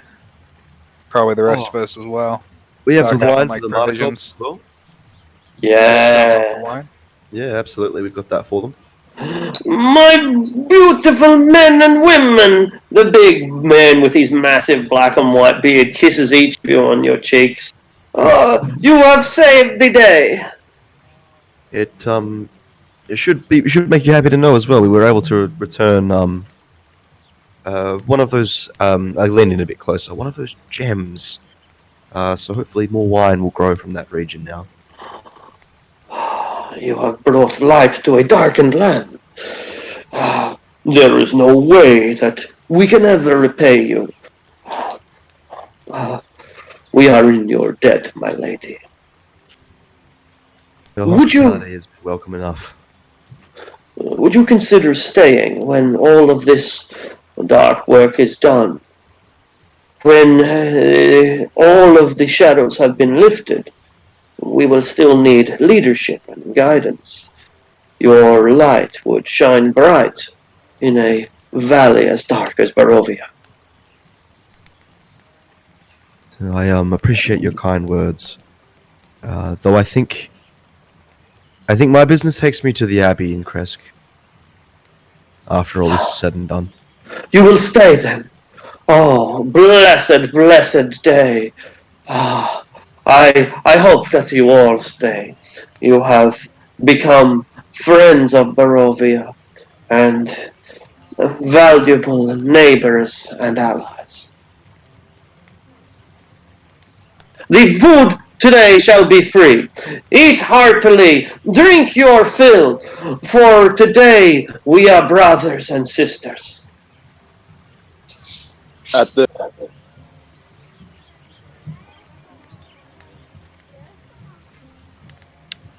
I will bust open another bottle of the Red Dragon Crush to share with everybody over lunch. Magnificent. Time for That was drinking. probably a much more eloquent word. During the meal, or towards the end of the meal, the crows begin talking and the Martikovs hear them. There is someone sneaking around outside, a Vistani. It's not Esmeralda, right? She's in here, right? And she's in here. No offense, my lady. I can go check it out. oh well, I'll come out and I'll help you check it out if Oh, you're going out on your own. yeah, I'm fine. I was gonna go through the roof as a mouse. Oh, I think you should you could- probably protect Alina. It might be Strahd. If it's Strahd, do you mind if I have a conversation with him before? If you need to, I don't. He's not talkative. Well, actually, he's very talkative. Yes, sure. He would probably enjoy the chance for a monologue. He would. Well, I'm a pretty good. Bugbears have very.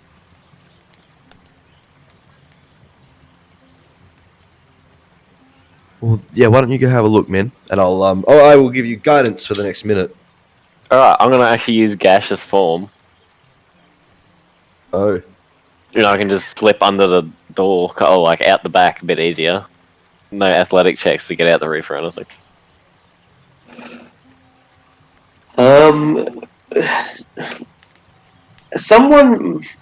Anyone. Those of you who are still in the bar can make an insight check.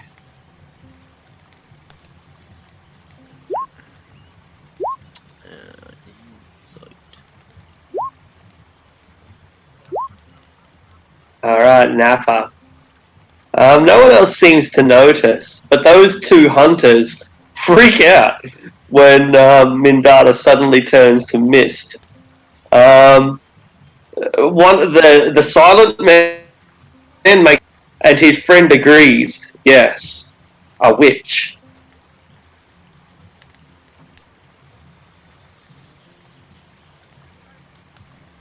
Now I can still hear and everything in that, can't I? And see, I'm guessing. Doesn't say I Yeah, can't. all it does is reduce your move speed to 10 and you gain resistance to all non-magical damage. Yeah, cool. Yeah, you still have your regular senses. Just making sure I wasn't missing anything up. No. So, if these hunters are eyeing him like he's a witch, Vlad's gonna kind of lock eyes on them, and if they try to leave, they're not leaving. Only Nappa notices this. I'm gonna lean over to Vlad and say, "We should be," and point towards the men and say, "Be careful. Magic. Town full of crazies that can mistake us as witches." Yeah, we should be careful. Mindatus, you're out in the street in gas form.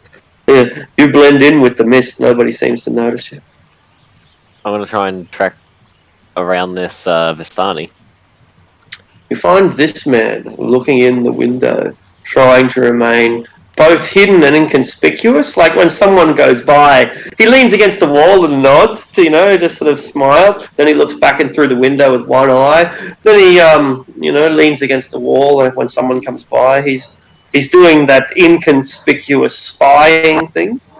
I'm not peeping, you're peeping. He looks like the most conspicuous person alive. He's handsome. You're just jealous. That's your problem. You don't like men that are better looking than you. That's it. Those dark eyes, those arched eyebrows, that goatee.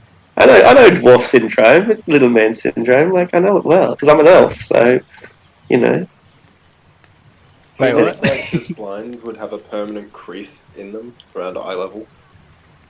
Exactly. Yeah, poor guy. He's gonna have like the biggest wrinkles when he gets a bit older. Sucker.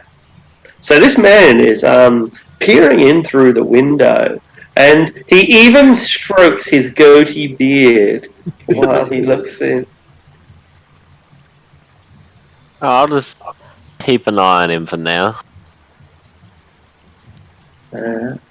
Make a insight check. Oh, button. Do you have my guidance still? Has it been over a minute? That's definitely a question. Yeah, it is. Yeah. Do I still have the guidance from Elenway. Elenway? That's the word. When was the a minute? Yeah. It's a minute. I don't know if it's a long shot, but yeah, between when I cast it and now, it seems like it's been maybe about a minute. I don't know. I don't recall when you cast it. So. Right before he turned into gas. Oh yeah, that'll be fine. Yeah, that's fine.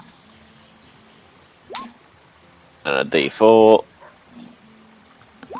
Perfect. His eyes are on Elenway.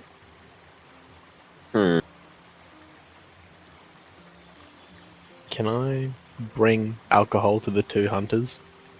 Yeah, absolutely. The silent man thanks you with his hands, and the other man, thank you.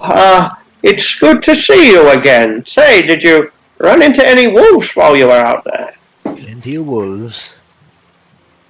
But, over the past couple of days, lot less wolves around, it seems. I suppose you were kept safe by your magic? The Holy One, I guess. But we can hold it our own, without magic. Say, who's your new friend? The knight in shining armor? I don't know, Bugman, he said. Bugman looks more like a mole man to me. I'd know a mole man if I saw one. But he calls himself Bugman. The other man is making moves with his hands, and he says, "Oh, well, not all moles are hairless."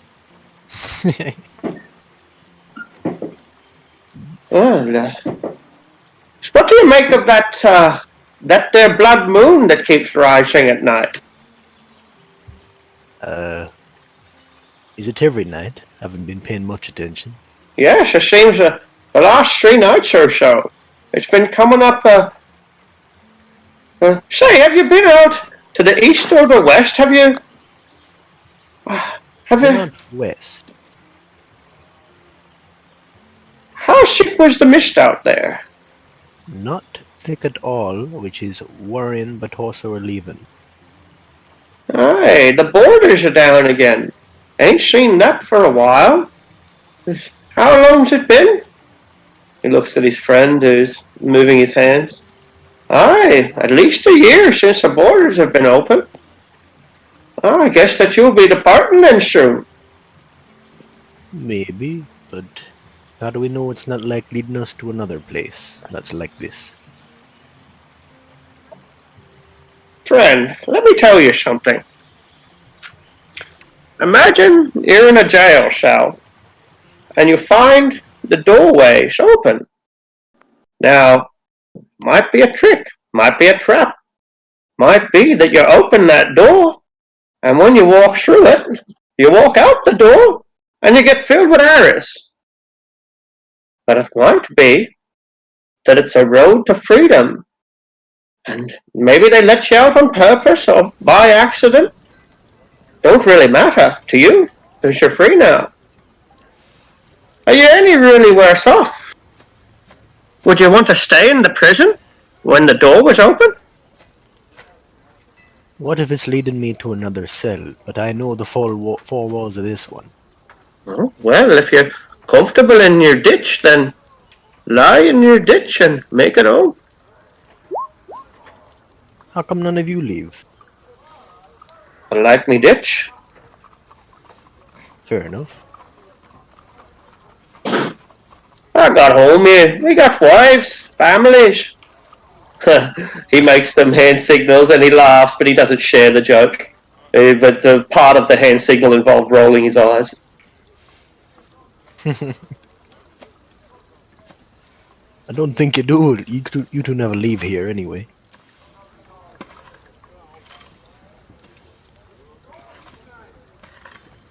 Might be that I wouldn't want her. It's the only life I've ever known.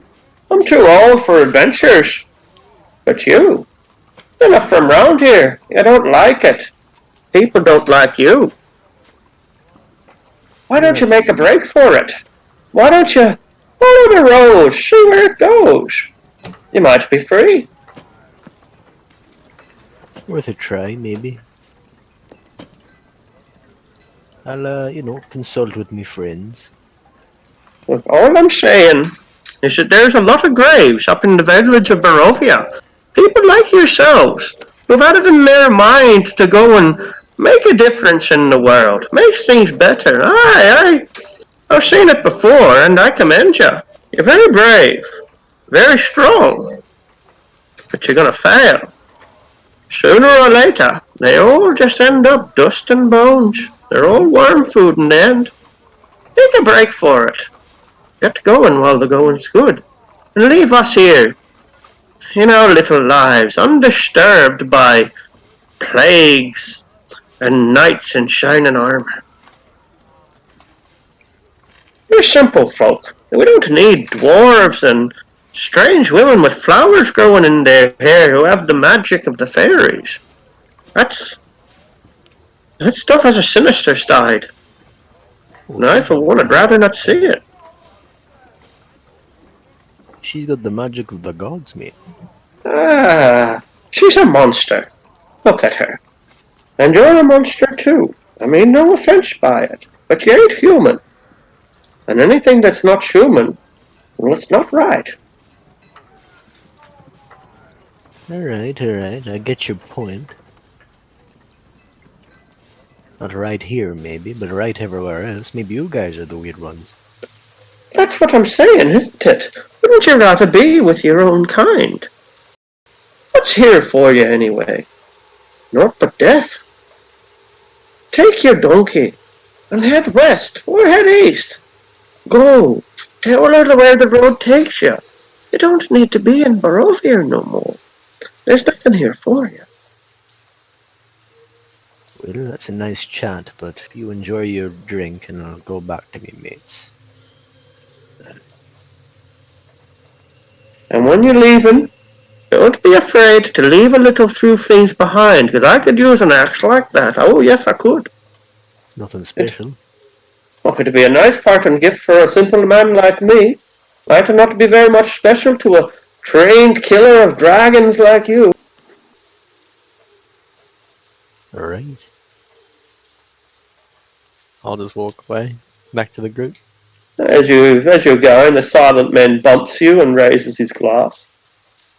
I raise mine and drink and knock it back. He drinks as well. Yeah, they're all right, I suppose.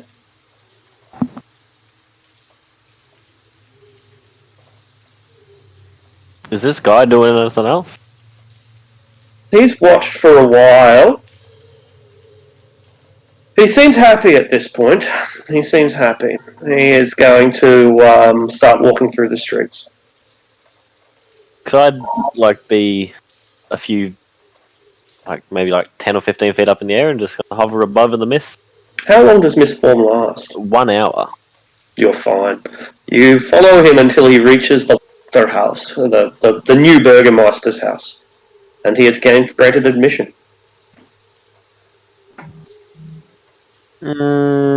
Back off now. Alright. He remains within there for a while. Probably no more than 10 minutes. And he then goes back to the inn.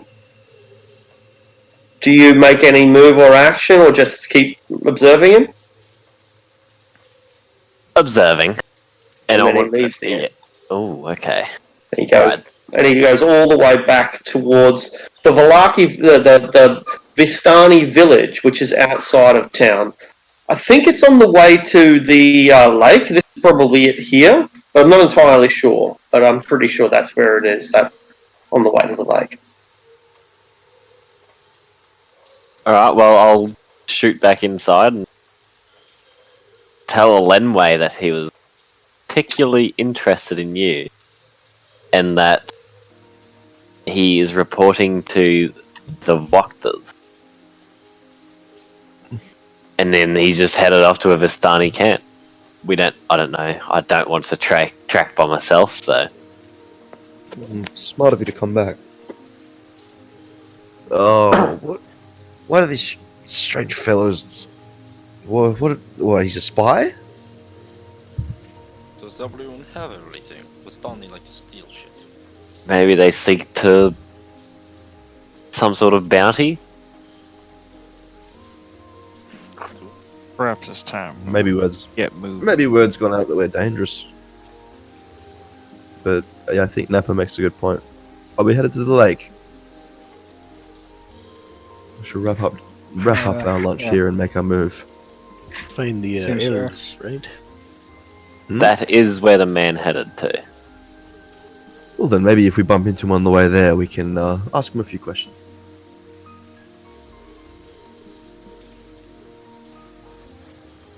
Off toward the Vistani village then. Okay, so there are several footpaths and horse trails leading into the woods up near the lake.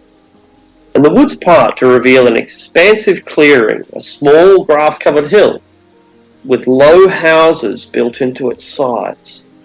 Fog is obscuring the details, but you can see that these buildings feature elegantly carved woodwork and have decorative lanterns hanging from sculpted eaves.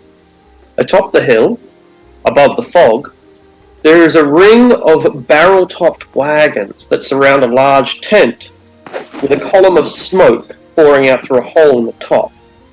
The tent is brightly lit from within, and even from this distance, you can smell the odours of wine and horses that emanate from this central area. Now, you've seen enough Vistani at this point to recognise the Vistani camp on the hill. They've got their bardos, they've got their central fire. Presumably, if you came here at night, they'd be sitting around drinking with their lutes and violins and so on. The small houses built into the side, actually this is a really good picture, I hadn't noticed this one before. I'll just take me a moment to share it, taking a moment to load it. Okay, cool. Now I hadn't noticed before the picture at the bottom of this picture. So the Vistani camp is obvious, you'll see that immediately. But if you look to the bottom, you'll also see the houses built into the side of the wall of the hill. Oh, yeah. Yeah? Like Hobbit homes. Like Hobbit homes, that's right. A little bit too big though, but still quaint and dainty. Quainty. Yeah. Quainty. Or daint. Dainty. It would appear, however, that unlike the image that you can see in that picture, people in the Vistani camp are frantic. They are looking around with great urgency, and there is the sound of a whip cracking. You think maybe they're trying to motivate horses, but once you come closer, within about 500 feet, close enough for the fog to be rather thin, you can see through the misty veil that they are whipping a man. And the handsome fellow who Mindaris was following walks up to the man who is doing the whipping and lays a hand on his shoulder as if to calm him. And he only delivers one more lash after that. No, two more lashes.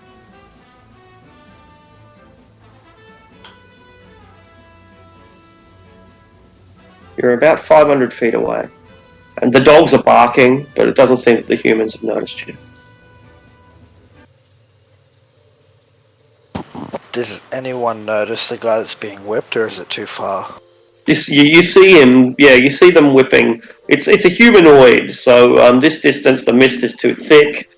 But yeah, they're whipping a dude on top of the hill.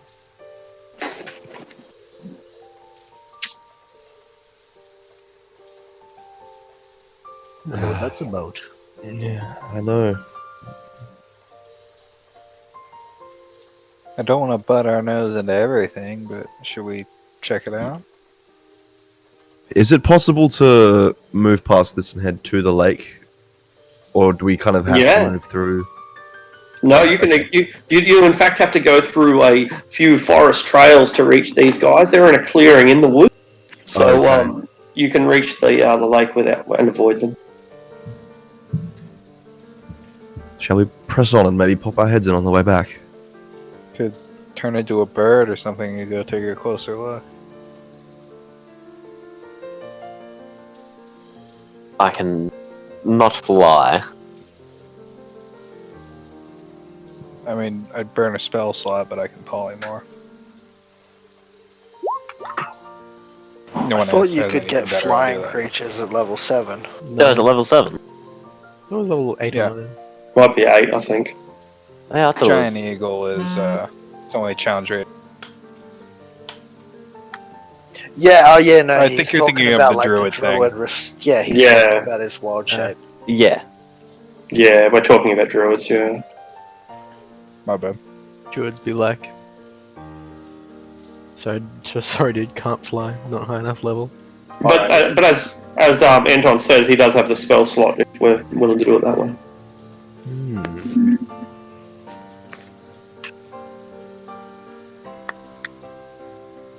The whipping starts again.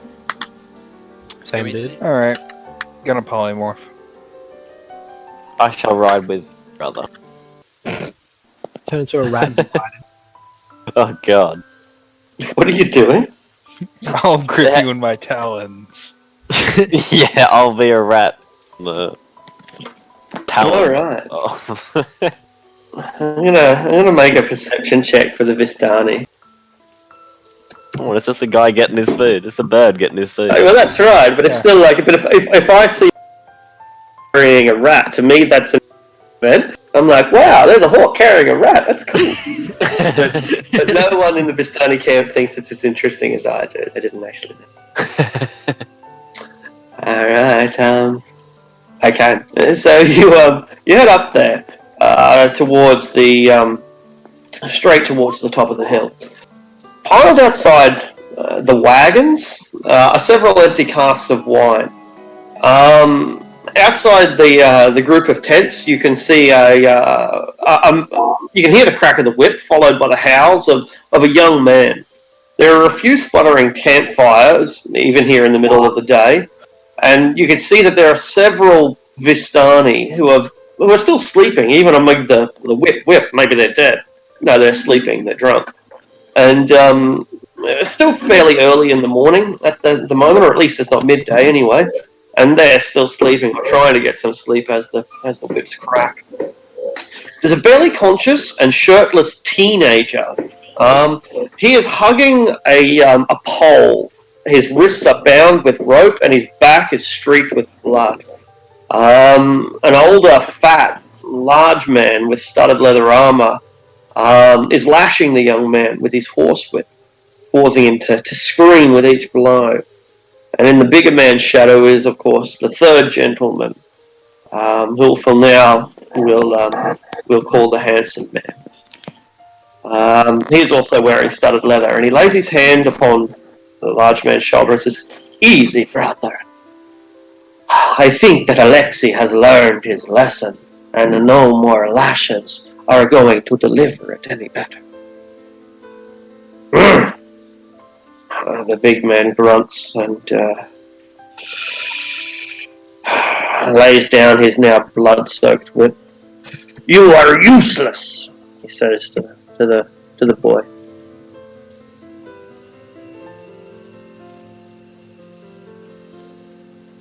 Yeah, gonna continue observing for the moment, I suppose. "Now tell us once again," says the handsome brother, "where did you last see her?" "I admit it," says the teenager. "I got drunk. I have been drinking since I woke up. I hate looking after that little brat." "Don't call my daughter a brat!" "Easy, brother. I hate looking after her, and I am not a babysitter. Do I look like I am a woman?" You were meant to look after her. You have a job to do, Alexei, and now she has gone missing. Do you have any idea where she could be?" "How should I know? I only woke up when I felt the lash across my back." "We must find her before the wolves get her." And they begin to split up. Anton's going to return to the group.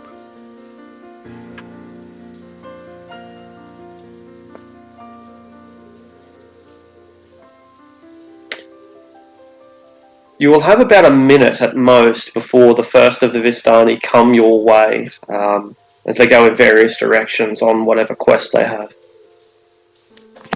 Yeah, Anton's gonna land and he say, one of the Vistani's daughters gone missing. They were whipping the boy who was supposed to be watching her because he got drunk and lost her. Some of them are coming this way. Should we offer to help? If that is all that this is, I do not see how it is any of our issue. They have enough manpower to look for a missing girl themselves. We help them, but they will most likely help us with this place we want to find. No? You We're put also too trying to much find the faith Dusk in Elves. Gypsies. Surely, like, it's We- not that hard finding elves. If we wish to find the enemies of Strahd, asking his dogs to help us will do no good. Listen, I'm certain this missing girl isn't an ally of Strahd. I'm not comfortable leaving her to fend for herself. And that is why the Vistani are looking for her themselves. But expecting the Vistani to help us find the elves, that is foolish to say the least. Let us just offer to check by the lake. We're going there anyway. Or if we see the girl, we can bring her back. And we can just go to the lake without announcing ourselves to the Vistani. They're coming this way anyway. Indeed they are. You have about 10 seconds before they arrive. Just offer to help and get in their good graces. Vlad just rolls his eyes and stops talking. Alright. Hello! How unusual to run into you. I am afraid that you must get out of my way. I have very important business. Oh dear, what's wrong? My foolish nephew was meant to watch my niece, and he got drunk. Now the child has wandered off somewhere, perhaps into the forest. We must find her before the wolves get to her. Oh dear. Well, We're heading towards the lake. If we find her, we'll certainly let you know. Thank you. Now, please, out of my way. Of course. And he storms his horse straight through the rest of the party, kicking mud up onto your garments. Prestidigitation, baby. King of all Best spell in the spells. That's right. Alright. Likewise, as he tramples mud, I'm going to use Prestidigitation to clean the mud off my robes, and then Prestidigitation to put mud stains on his. Lol. Fucking watch it. Big skid marks down the back of his pants as he's riding away. He turns around. He rears up on his horse and turns around, and he comes back. What do we do? Anton's gonna cast Calm Emotions. On him? Yep. Alright. Stare him dead in the eye.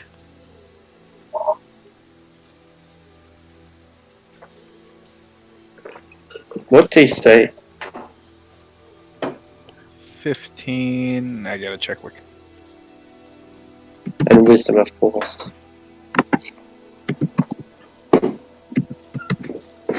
It's charisma, actually. Oh, is it? Interesting. Alright.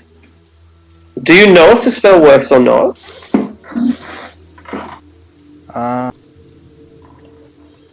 Probably not. I mean, obviously, he'd look much calmer.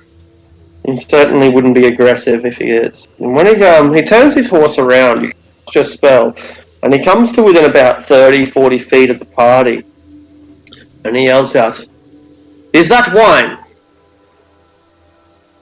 Maybe. How much for the wine? Well, do you need it? My people need it very greatly. We have not had. We are down to the cruelest. I wouldn't say you need it, you want it. You need water, you do not need water. He rears up his horse and runs off and rides off into the forest. Busy man. Yeah. I mean, looking for his missing daughter, quickly stopped to say, hey, you want to send me some of that booze? Yeah, got it. The alcohol. Unreliable gypsies of Vistani are not known for their compassion.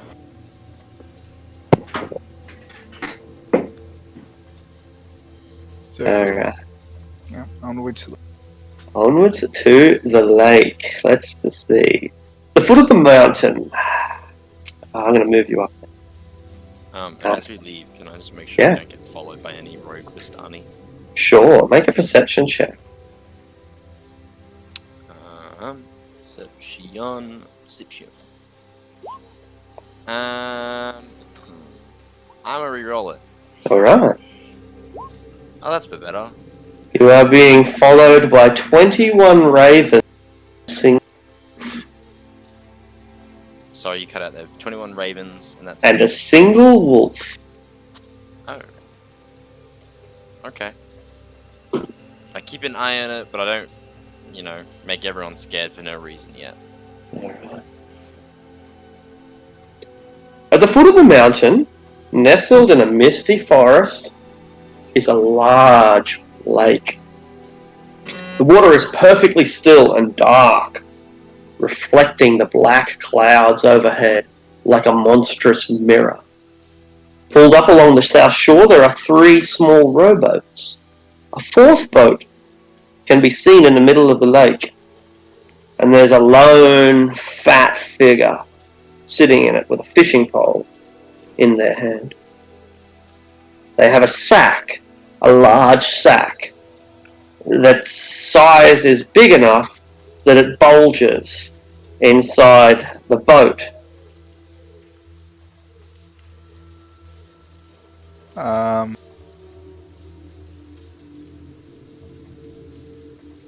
What?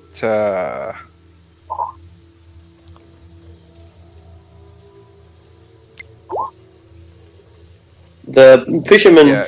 puts his fishing pole aside and begins to pray. You think Can he's I doing? make out anything else about the sack? Is it like moving? I guess. Make a perception check. It is. It's bulging the way kittens might when you're about to toss them off a bridge.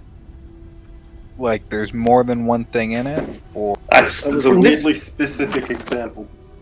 It is. That's all Yeah. was in Ravenloft. It's perception 13. It's difficult to tell any details greater than the fact that there is movement within the I reckon you just cast your water spell and we have a quick run over. I think so. back. Ritual only. Both then. It is boat time. Mendadas can turn into a fish or something. Yes, I can. Do you want me to swim? me just- Maybe an octopus, something with arms, because I have a bad feeling about that sack. The man completes his prayer, opens his hands up to the heaven, picks up the sack, and makes an offering to the gods. It makes a splash and begins to sink to the bottom of the dark lake. Oh shit. Mendadas, get that sack. Alright. So, I will start running. like the top of the sack, it's like tied off, like the top of the sack's tied off. It does seem that way. I'll go It's swim. like a reef shark, All right. and then swim and go to try and grab the sack top of it. As I dive in, I turn into it. Let's see if this works. I'm gonna run into the water after Mindaris, having cast freedom of movement on myself. Anton's gonna start pushing a rowboat into the water. I'm gonna start swimming out to it. Alright. Missing girl nearby, big sack going into the water. Let's roll for initiative. You can put yourselves anywhere. I'm happy for you to be where you think you might be. And we can roll for initiative from there.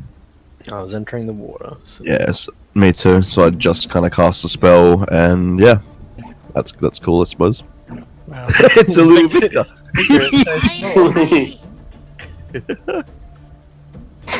Who's part of the small folk now, huh?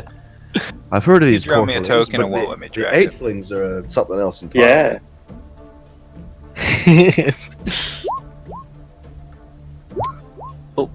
I am Shark Boy. Looking for Shark my bait. lava girl. Haha. Yeah, I was gonna say I'm much more of a lava girl. Yeah, I was about to. Good movie. I'm looking for my lava girl. Classic. Boy who is lava, or girl, or boy who is shark, or girl who is lava. It's a difficult choice. Yeah, who else is pushing a boat in? I was helping you. Whoever was pushing the boat in. Yeah. Yes, Put myself initiative. next to you. Alrighty. I would have pretty much like picked that shit up by my two hands, put it over my head, and threw it in. Yours too. Anton would like get inside it before you do. Like spearing this halfling in a boat. Yeah, just javeling him towards the guy. I rolled an 18, but I just made it a 7 because I only have 1 dex as a shark. Oh, I forgot to roll initiative. Good meme.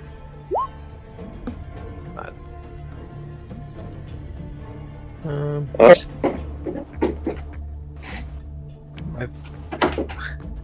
There we go. Oh, we've met this guy before. Have we? Have we? He's one ugly mug. I think this is the guy. This is the right-hand man of the old Burgermeister, the guy that took our weapons as we were in the Nah, lounge room. that was he had a Yeah. bad arm. He didn't have a bad face, did he? Oh, I thought he was completely fucked up. He was the guy that took our weapons. Wasn't he the one that? Hey, I think he left because he was obsessed with Arena. Yeah. That's right. And he you're right. had like Arctic described him as having a really suspiciously oversized right arm. Mm. And it was like hairy. Yeah, and the last we heard of him, he was taking holiday leave to go and find her. Yeah, Yeah. Because we Yeah, we told told him her it was that like Barovia. that's right. You're right. Yeah, sorry, I thought it was that guy, but no, this is This guy's someone completely This different. is Pluto's younger brother. Pluto. There is a Glad. striking family resemblance. Absolutely. It's like a city's guard. Is that a little badge on it? Yeah, it was like basically like the old burgermeisters. Like I got the impression like executioner or No, something. no, this guy, this new guy. Oh, Is new that guy. Is that a badge on his little token? I couldn't see it. Can't see very well. Cuts off. You hear a splash. Vlad, how do you react?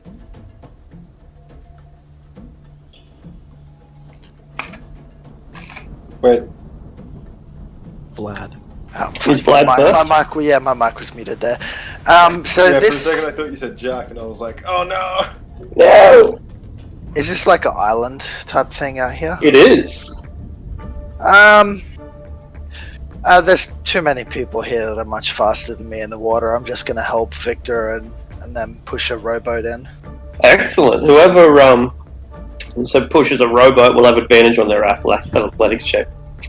The man sees you coming and seems to panic. He grabs his oar and pushes the sack deeper into the water.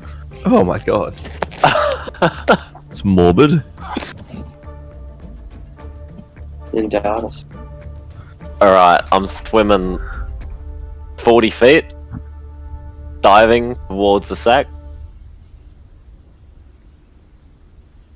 35 feet there. Am I close or move another one? Or? Yeah, that's right. The sack's on that square there. Alright, so I'm there meeting the sack close, so I can, I guess, use my action to like try and grab the top of the sack, or? Alright, it is struggling. You grab the top. And am I with? Actually, no. This is fine. Start to do. It's all my movement. Alright. Anton. Anton is going to climb into the rowboat that Vlad and Buggy are about to push into the sea, and I think I got range for this. Yeah, he's going to attempt to cast Hideous Laughter on the fisherman, I guess. Excellent. Wisdom save. You are the cost I took to say row. Tell him it's Eric. I don't know. But he is desperate not to laugh. He is the only way he has survived this long has been by not laughing. Anyone who laughs dies. He's noticed that. I poured spot remover on my dog. Now he's gone. Oh my god. I've got to go. Hey, fuck. that was yeah. No, that was pretty good. Alright, Buggy. This is your chance for your bugbear instincts to kick in and for you to murder them all. Bugbear. Buggy the Bugbear Sorry. places one foot against the that home skilled is in. Oh, hold on. No, Vari, you go, bro. He's not in the order anywhere. Oh, is it? I rolled. No. Oh. Thought I clicked my character. Maybe it's because I closed and reopened the sheet because it took that long. Yeah, you must. Maybe, I don't know, but it's not there in any The case. sheet was like doing that weird thing where it minimizes funny and you can't expand it, so I had to close and reopen it. Yeah, Initiative so- was 16. Cool. Cool. Alright, so Borg, you can go now. Yeah, I'll just use my action to swim at great speeds. So 5, 10, 15, 20, 30, 35, 40. I'll sort of like, I think I can get there. Is this like on the little bank of the little? Yeah, I'll that's sort of right. I'll sort of gesture towards Mindaris to bring the bag over to me because I have hands and he is a fish. Perfect. Solid reasoning. So how did you get there? How did I get there? Yeah, I was like here, through the. and Yeah, I swim with my action to get there. swimming is half speed. Yeah, and I dash. Excellent. So you dash 30 and but you can dash. I have 35 movement speed. Cool. Excellent. All right, perfect. Barbarians get plus 10, but I'm a dwarf, so it's only 35 total. Cool. And I'm just All right. standing there. All right. And so Anton, yeah, you were in the boat, and Buggy. Oh, Buggy's going to be pushing the boat. Excellent. You give Glad a hand, and the pair of you set this boat out to sea. Buggy, you can make the athletics check since you're a big guy. Buggy is making an athletics check. Do I have Yeah, an but- advantage on that? You do have There advantage. you go, baby. You So pack. it's like Yeah. he places his foot on the boat. You know how in all those Dragon Ball Z scenes where like the muscles just swell up to ridiculous proportions just before they punch? That's what happens, but only with his car.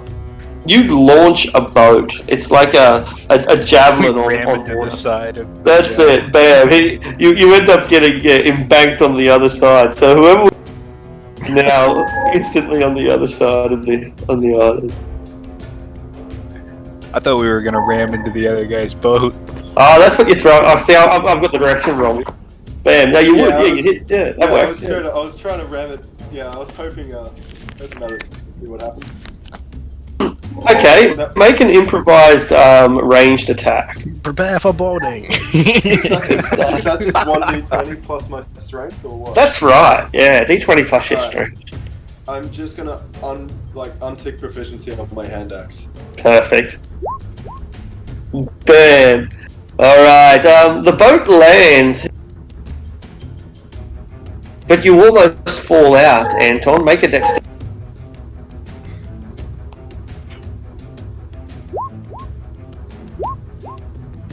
You are fine. You barely rock. Your boat legs have kicked in. Standing on the prow. Perfect. Your arms are extended and your boyfriend is holding you from behind. No, sorry. Bluto collapses into the water and begins drowning. He, I can't swim, he says, and begins flailing around in the water. Is Bluto just because I feel like I came into the. You guys have met this guy before, from what I gather? Or I no? don't think so. No. No, we haven't met him before? Alright, so I'm gonna hold off on murdering him for now. For now. Alright. Victor.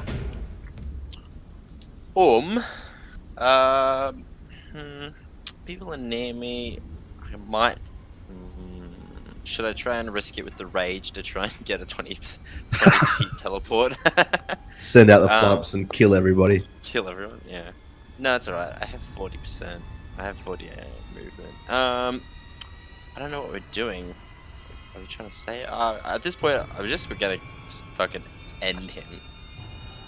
No, not yet. I'll dash with my action because there's no more boats on this side of the. I think there are 3 boats, according to the description, yeah. Can I do something? It's a bit crazy. Can I run up, and jump on one as like a surfboard and try and use my momentum to surf a boat out there?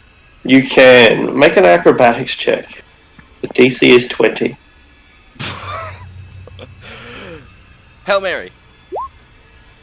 You fuck up. Or rather, you wipe out. You invent the wipe. You attempt tying 10, but no.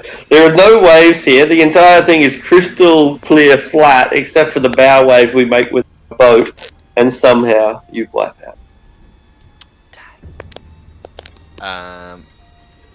So 5 feet into the water, face plant. That's right, and you are now, well, not drowning, but swimming.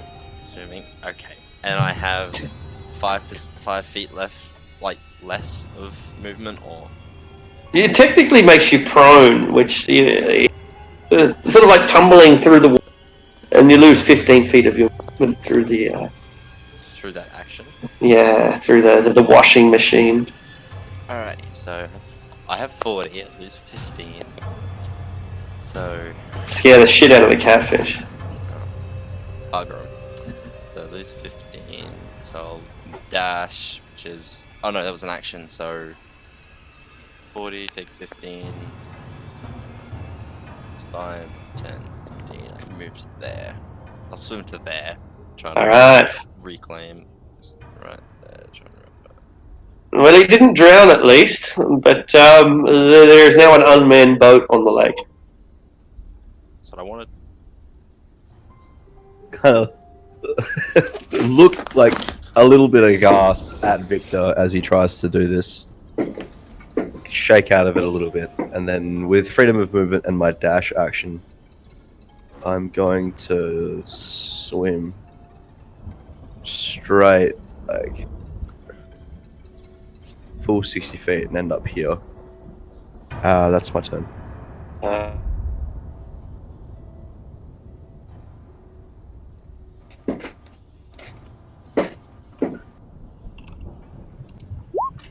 Ken, what's the range on Water Walk, the spell, and does our wizard know it? We have no wizard. Are you a sorcerer? Or a witch? Yeah. Or a warlock? I'm a sorcerer. A sorcerer. Okay. Does our sorcerer know Water Walk? Water walking? No, that would be the cleric. The cleric. Mr. Cleric. Mrs. I'm a girl. How would you like to terrify I'm a girl. Sorry, go ahead. Sorry. I'm a bugbear. We're a gender-neutral species. How would you like to terrify this poor man? We can. I suppose we can try it. Yeah. Well, I'm just saying, if you cast water walking on me, he's gonna stare at a bugbear. Yeah. Looking across the water at him. I was planning on doing it as a ritual before this began, but we didn't really realize that time was a factor. So I'm not gonna. Yeah, I wasn't gonna spend 10 minutes casting it as a ritual. Unfortunately. Yeah. If I had it to snapcast, I would have, but yeah, unfortunately, I can't. Okay. Oh good. Oh good. No guns. I cannot see anybody because they're all underwater, right? I think most of them are probably swimming on the surface. Victor's half on the surface. Vori's on the island. These guys are thrashing around. Mindatus is below the waterline, and so is the sack. The blubbering man is drowning, but his head is above water for now. I shall just stand there then. Do nothing. Alright. You strike a pose. The wind picks up and blows your hair majestically. Your hair is so silky smooth.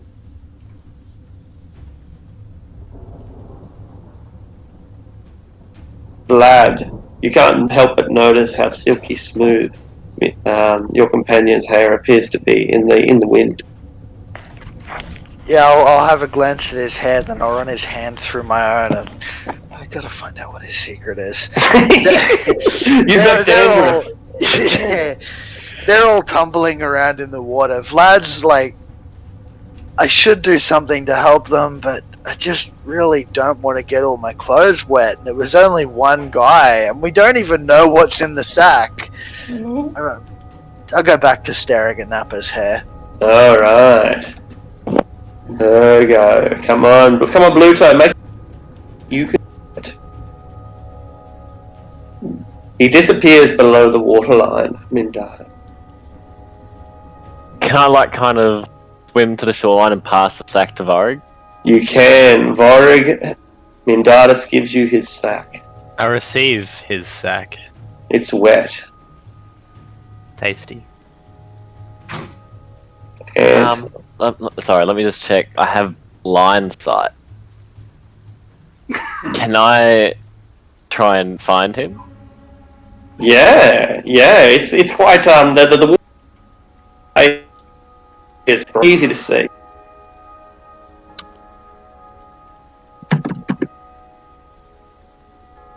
All right. I'm gonna try and get him on my jaws and kind of hold him just above the water, kind of like a tree, like a good sea dog, Alright. if I can. You 5 feet drag past. the man out onto the water. Just so I don't know if they want to do anything with him. Knock him out. Alright. Anton, you notice that the sack is kicking and thrashing, but as they drag it onto the water, the kicking and thrashing seems to stop. Yeah, he's gonna leap out of the boat and like swim his way to shore, and like, can he see anything? Like, is the sack even partially open? It's tied shut with a fisherman's knot, a rather adept knot. He's gonna slice it open with his dagger. Alright, make an, I guess, sleight of hand check to delicately cut open, delicately but frantically cut the sack open. Magnificent. Oh yeah. Those surgeon hands. And they do. You relinquish the pressure on the sack, and you see within the pale face of a brown-skinned girl, brown-haired, a little Vistani girl who doesn't seem to be breathing. Looks like a ghost with a penis on its head. Thank you. With the nat 20, do I still have my action? No, that's the action, sleight of hand. Alright, that's it then. Actually, I'm gonna inspire Vorg, I guess. Excellent. Actually, Mendatus. Well, actually, Vorg, never mind, he's about to make the action. Alright. Just get inspired, damn it. I feel inspired. Alright. She ain't breathing. No, Any water like spilling out of her mouth. not at the moment. I will attempt to excavate water from her mouth. Make a heal check. A medicine? That's it. Alright. I make sure none of my razor blades are going to interrupt as well. Jesus. Medicine. Cast off your gauntlets first. Yeah. Medicine. Whoop. And I will also roll that inspiration. D8 or D6? D8. D8. Woo. Alright. She coughs up a lung full of water and opens her big brown eyes. You're right, Missy. She shakes her head. I look to the fat man. Anton casts Cure Wounds on her. She catches her breath. He tried to kill me. You know why? I did not. I gave it was a bad. What is the meaning of this? With nothing. It's a mistake. It's not what it seems. Inside. Explain. There are. The lake, it has no fish. So you decided to tie a girl in a sack and throw her into it? The gods need an offering. Alright, I say we hand him over to the Vistani. Well, if the gods need an offering, why not offer him to the lake? Because I don't think the gods need an offering. don't think they do either. That's miss the point. It's okay. I forgive. Is that the genuine reason he's making this offering? Well, my family needs to eat. The spirits need to be appeased. Don't you see that Vistani are not real people? What are they? They are not human. That's not what I asked. What are they? But they are creatures of magic, like dwarves and elves. What are you? I'm human, a man. That's you as well. Oh, okay. I think I give up. He is stupid. Yeah. And your best judgment was to throw a girl in a lake to appease gods for fish. My family must eat. Is that common practice here in Barovia? Is that how you appease your gods? Blood magic is real. I do not know about you, but I think this man looks like he has eaten more than his share. Why do you not use your own daughter?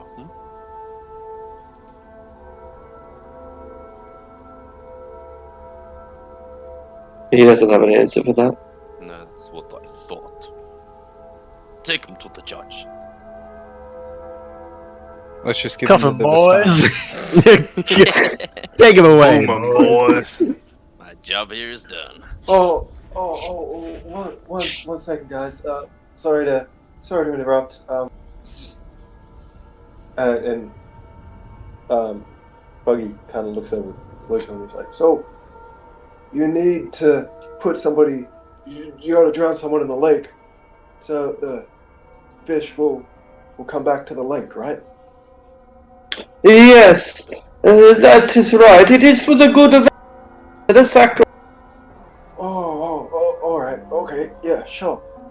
Buggy starts to tie his hands and feet together. No, this is not the right way. I am a... Oh, well, see, normally I'd be pretty chill about this, but I've got a daughter about her age, and, I don't like seeing kids in trouble. Then he throws him into the lake. Somebody save me! Splash. Will you grab him, Victor? And Anton's gonna turn to Buggy and say, listen, I just saw the Vistani whipping a boy just for losing this girl. What do you think they're gonna do to him if we turn him over? Fair enough. His fate will definitely be much worse if we hand him to the Vistani. Drowning would be a kindness. Here is an I idea. wouldn't have the same. Okay, guys. Sorry, my imagination got away with me. I lost my cool there. Thank you, though. Appreciate it. As I grab the guy, I'm gonna give him a quick tickle, and then I'll lift him up out of the water.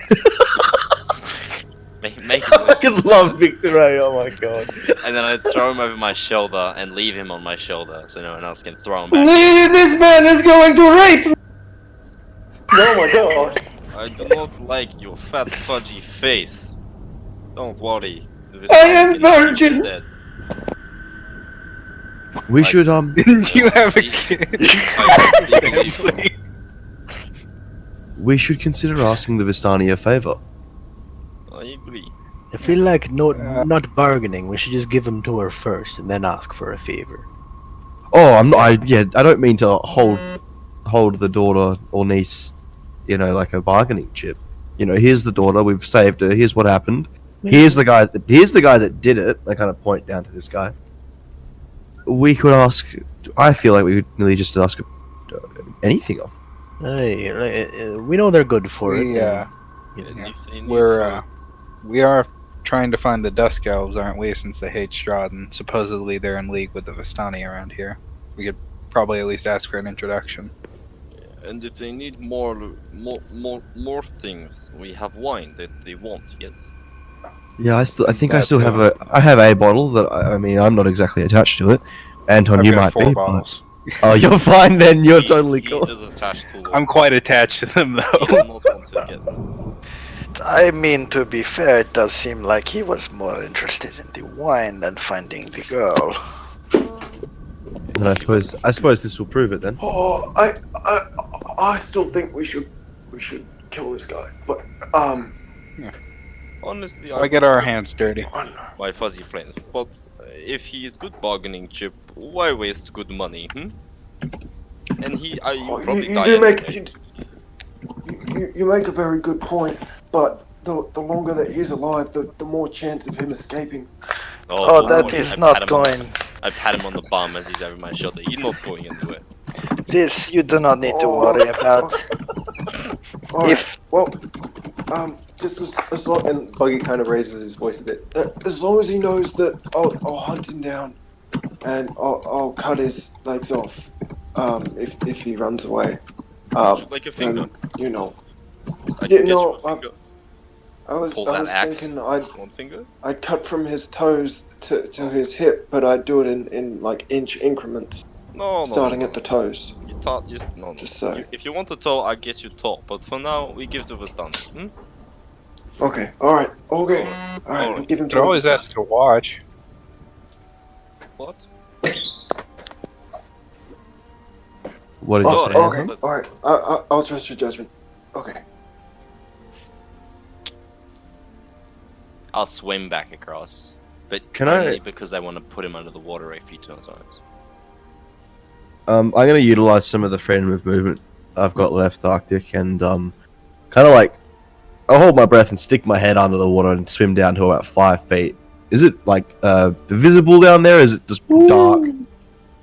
It's visible to about a depth of about 50 feet, and after that, you can't see any further. Right. Are there any fish at all within like the general kind of scope of my vision? Not in the first 15 feet. They seem to be all.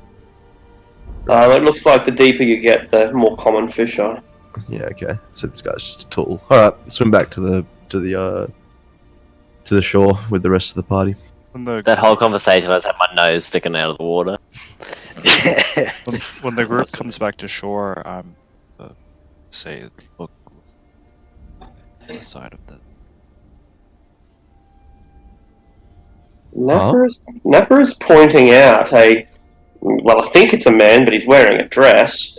It looks like a man on the other side of the lake, and it's a pretty big lake, right? We can go back to the main map and see just how big, but on the other far side of this misty, expansive lake, you can see a man in calf-deep water holding up his robes, his skirts, with one hand, while he stalks through the other side. He doesn't seem to have noticed you. BAM! Shoots lightning out of his fingers. Grabs a fish that floats to the surface, picks it up, and then he looks over you and sees you for the first time. And you can vaguely make out his bearded face. Do we know the mage's name? Mad. Mad Maid. First name, last name, Mad Mage. So Mad. Is it one of those more modern names where it's like MAAD or something like that? That wasn't Kel something, was it? Or was that someone else?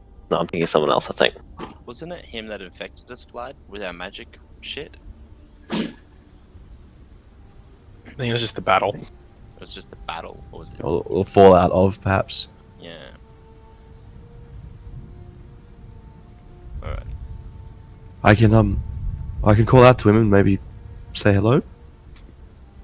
Let me check how far it is. Maybe not right now. It is a mile away. Yeah. Maybe remember where he was, and maybe we can, if he's not there when we come back, we can track him. You know. Otherwise, we got a kid right here. If we abscond with the child, we're gonna get hunted by Vistani. Yeah. Let's go and drop these two off. See if we can ask the Vistani about the Dusk Elves, and then potentially cross the lake and try and meet with this mage. Because we were thinking of doing something like that, right? We wanted to at least talk to him. Aye. I'll keep a mental reminder about where he was standing after, so I can track him later if he's not there when we come back. Yeah, sure. That should work.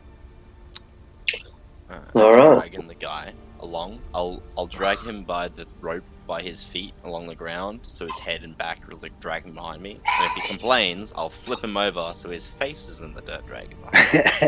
Perfect. Yeah. Alright. You make your way back to the camp of Vistani.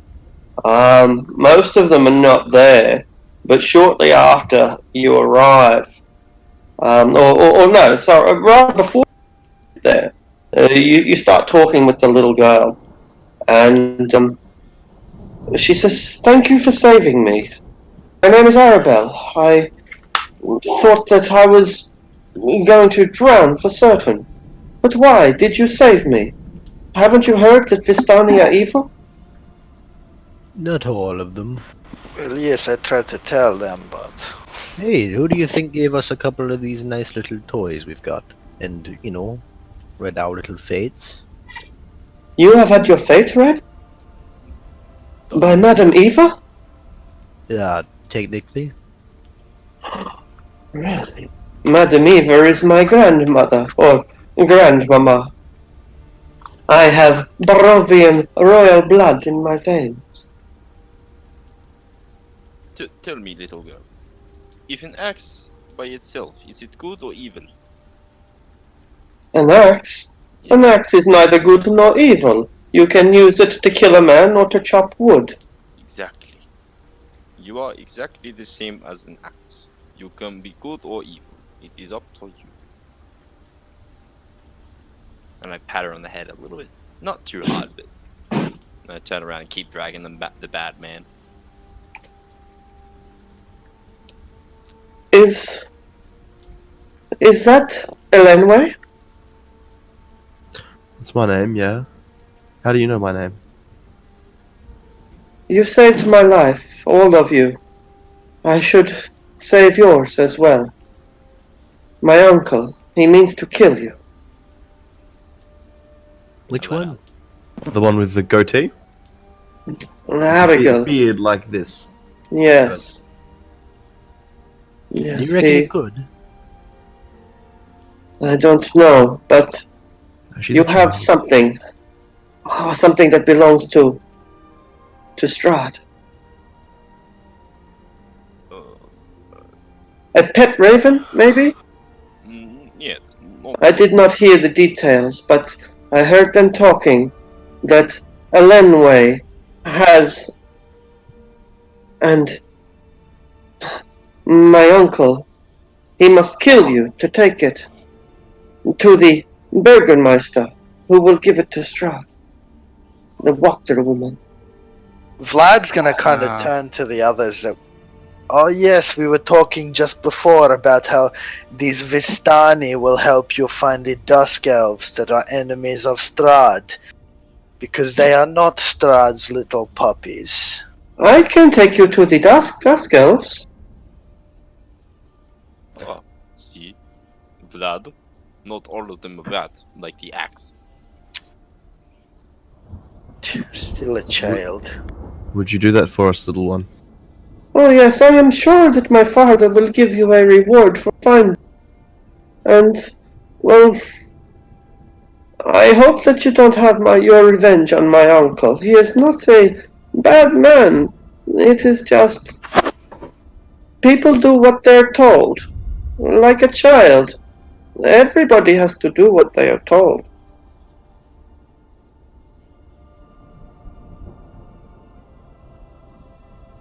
So you return to the camp. If you have no further questions for Arabelle.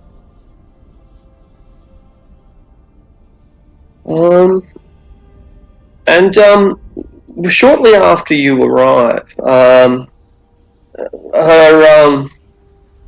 her father arrives, and shortly after him, Aragel. My daughter! My daughter! Where have you been, you idiot girl? I will kill you! What have you been doing? You are You foolish girl! And he raises his hand as if to threaten to backhand her. Father, I was having adventures, and these people, they rescue me and save my life. What did you... what did you do with my girl? Oh, this man, he did some bad things. I don't understand his reasoning. I know he just did bad. I'm gonna chuck him forward, all tied up. Yeah. He's a fisherman, I gather. He was having trouble catching fish and thought that sacrificing a girl to the lake would help him catch more fish. And that's when Aragorn arrives. What is the meaning of this? It seems that Bluto Krogarov kidnapped Arabelle and was going to use witchcraft, make her a blood sacrifice. Yes, he tied her up in a sack and dumped her in the lake. We were barely able to pull her out and revive her. Do you admit to this, fiend? No, it was his spirits. My mind, it was controlled. She did it with her magic. She. He looks at Lenway.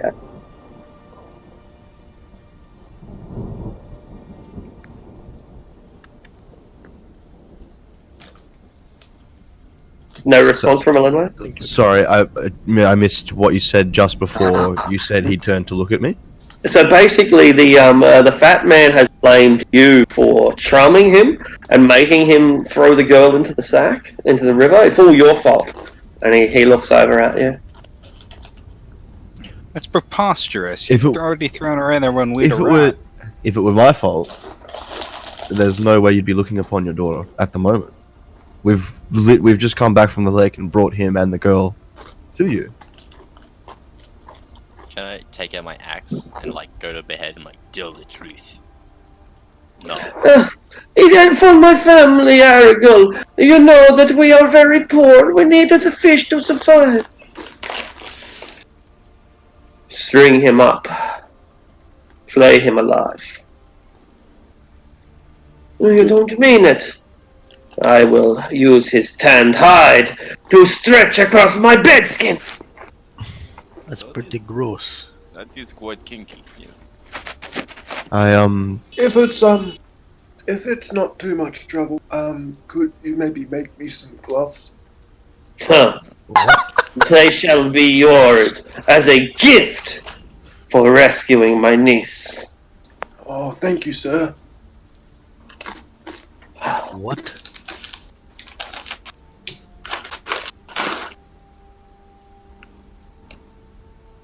Are we okay with this? Fleeing the man alive? We can hear you eating, Mad Jack. Shit, sorry. Jack Mad Johnson. You on your phone? I think it is. I do not mind. He tried to just sacrifice a child. Honestly, it does not matter to me. He claims he was charmed. Was he charmed? I didn't do anything to him. No, not by you, of course. He That's looked what pretty he out of said. sorts when we. Can we check? When did you get the girl? I took her at dawn. She was out chasing a rabbit like a fool. Well, that already exonerates us from the crime. Yeah, it's already been established. You just admitted to it. Aragorn, you must have mercy. Hang me, a quick death. No such thing will be your fate, dog. Did you permit the daughter a quick death when you tried to drown her in a bag? He nods at your words. Tell me, big man, how do you execute a traitor in your people? My people, blood eagles. I have heard of this. Can you describe it for me? I do not really want to describe it in front of the little one. Ah. She says, is that where you take a man and carve out his rib cage so that it looks like a bird. Why do you teach the daughter these things? You should stop reading your fairy tales, Arabelle. They will poison your mind. Knowledge is the root of all evil. If that's what you say. But that is what we do to people. But, do bad things. Well, I can see that I had clearly held you in the wrong esteem. I thought you were monsters. I thought that you were troublemakers. But you have rescued mine and my own. You have rescued my blood. I am in your debt. Is there anything that you wish to ask of me, of my people? I feel as if I owe you a debt that I cannot repay. Is this Aragel or Blue It Vash? is Aragel. Lurash is busy stringing the guy up and getting the knives and the salt.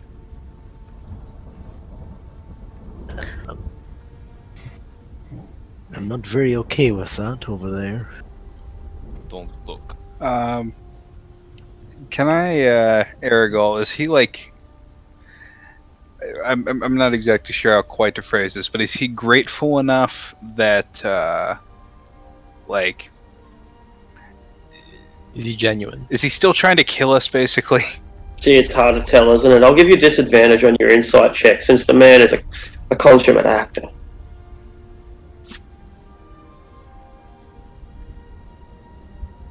Gold, please.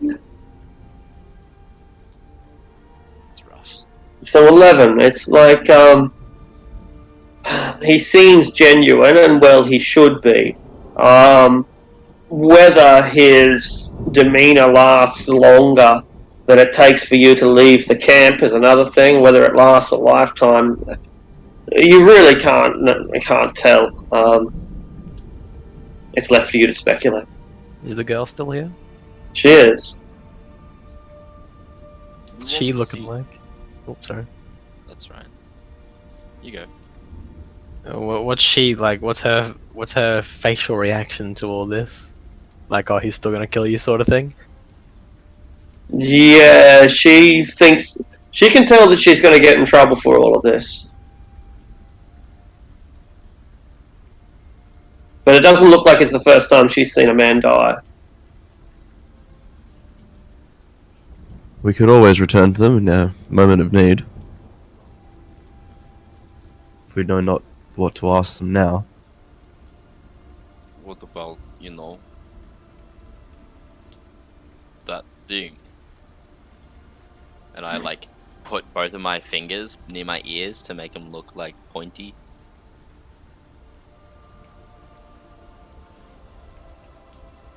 Let's not tell this lot where we're going. Oh, fuck. No.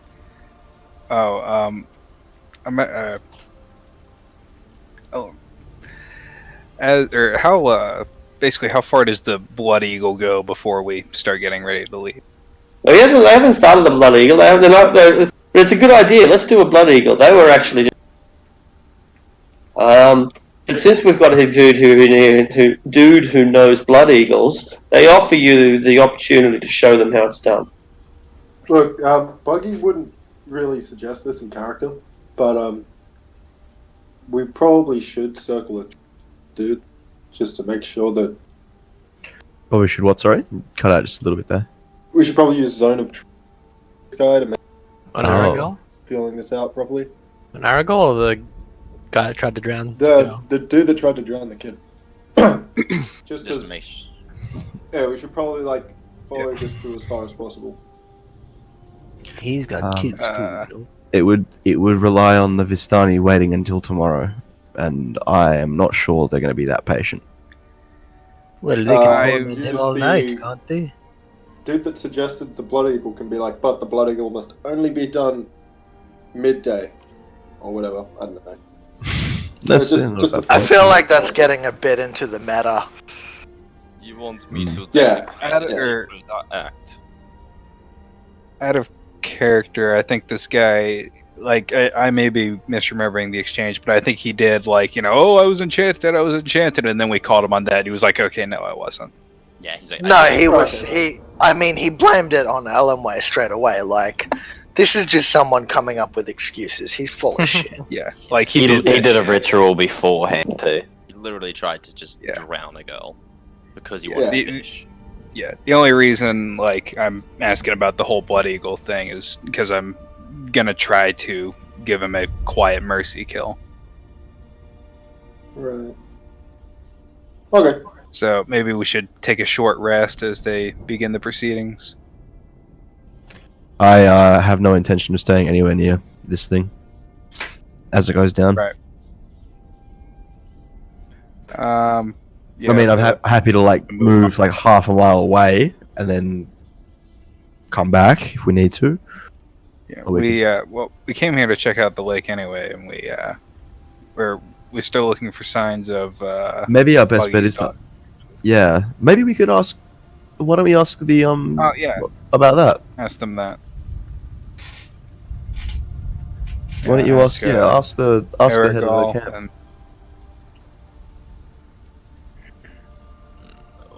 All right. If I helped you with this, can you tell us more? Wait, what do you want to know? And I go back to Elanway really quickly. Oh, it's well, it's about Buggy's daughter, right? I kind of like look towards Buggy and like gesture forward. Oh, then you speak. I do not know about this. Hariban. Could be muted. Jack. Yeah, so I was muted. Sorry, I was trying. My phone is slow today. Alright, what's up? Oh, good. We were so just suggesting that you talk to this guy about the location of your missing daughter. Yeah, sweet. Yeah, so Buggy approaches him and says, assuming that you guys are happy for me to speak now, you don't have anything else you need to do? I mean, I'm passively stalling for time out of character, so yeah, Okay. ask away. Sorry, and Buggy kind of extends his hand, hoping that people here know what shaking hands is. He takes your hand and shakes it. Buggy kind of grabs it with both hands and he shakes it very timidly, and he's like, "Oh, it's sir, sorry, not to interrupt, but I've just come here recently to this land, and I'm looking for my daughter. Have you seen any new people in the area other than myself and these fine folk that I'm with? She's very young." He thinks, and he says, "No, but if I do find track of her, I shall find a way to inform you. I will send riders out onto the roads. It will be easy enough to track your group down." Oh, well, thank you, sir. Thank you. Her name, she answers to Molly. Molly. Yeah, she's very young. I will be forever in your debt. Well, then you will know how I feel. So, And believe me, of all our friends here, I believe that more than anybody else, I understand. You don't know that I don't got children. Buggy kind of looks him up and down, and he's like, "Do you have children?" No. Vorik, be nice, Vorik. I didn't think you would have children. Guilt is my soul is full of guilt. You speak to my heart, and I must confess, I have been paid 1,000 pieces of gold to kill her and take the holy symbol of Ravenkind that she hides beneath her robes. I will not tell you who has given me this contract, but I think that you ultimately know who has ordered the deed. And he looks towards the east, a distant misty castle. I cannot take this contract anymore. I will not have the death of a saint on my hands. Perhaps, sir, I could help you in this situation. I think that I'm quite a capable protector of persons and people. I'll take her with me. Then take her over here. and take her and go west or go east. Go past the gates of Barovia and keep going until you enter another land. The grand conjunction is upon us, and all the gates to the universe are open. You can walk through and walk free. Now is your chance to escape this prison of darkness. You must take this opportunity, or your soul will be trapped here forever.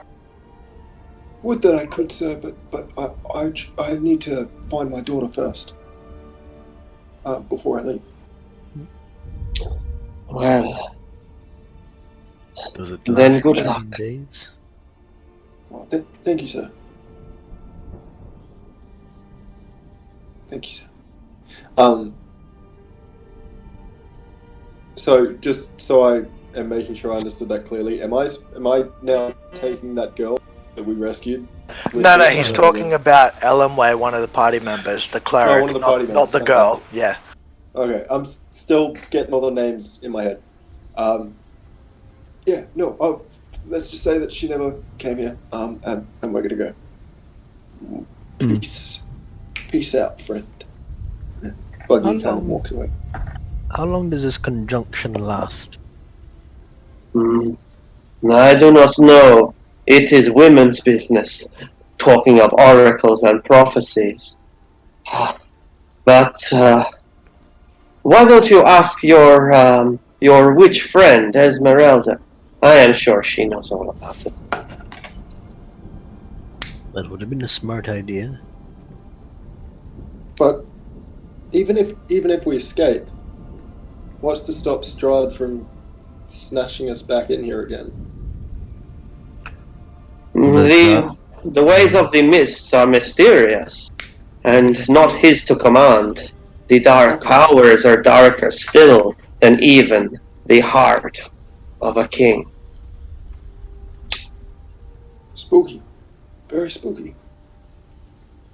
But this doesn't seem like it would be such a bad place to live if it wasn't for this Strahd fellow that seems to be drumming up all this drama, as it were. That's why I intend to stay Hmm. and see him we'll dealt see. with. Yeah, it seems like all our problems would go away if we murdered this Strahd fella. Where does he live? Point a stubby finger towards where the castle would be. There is. Would be.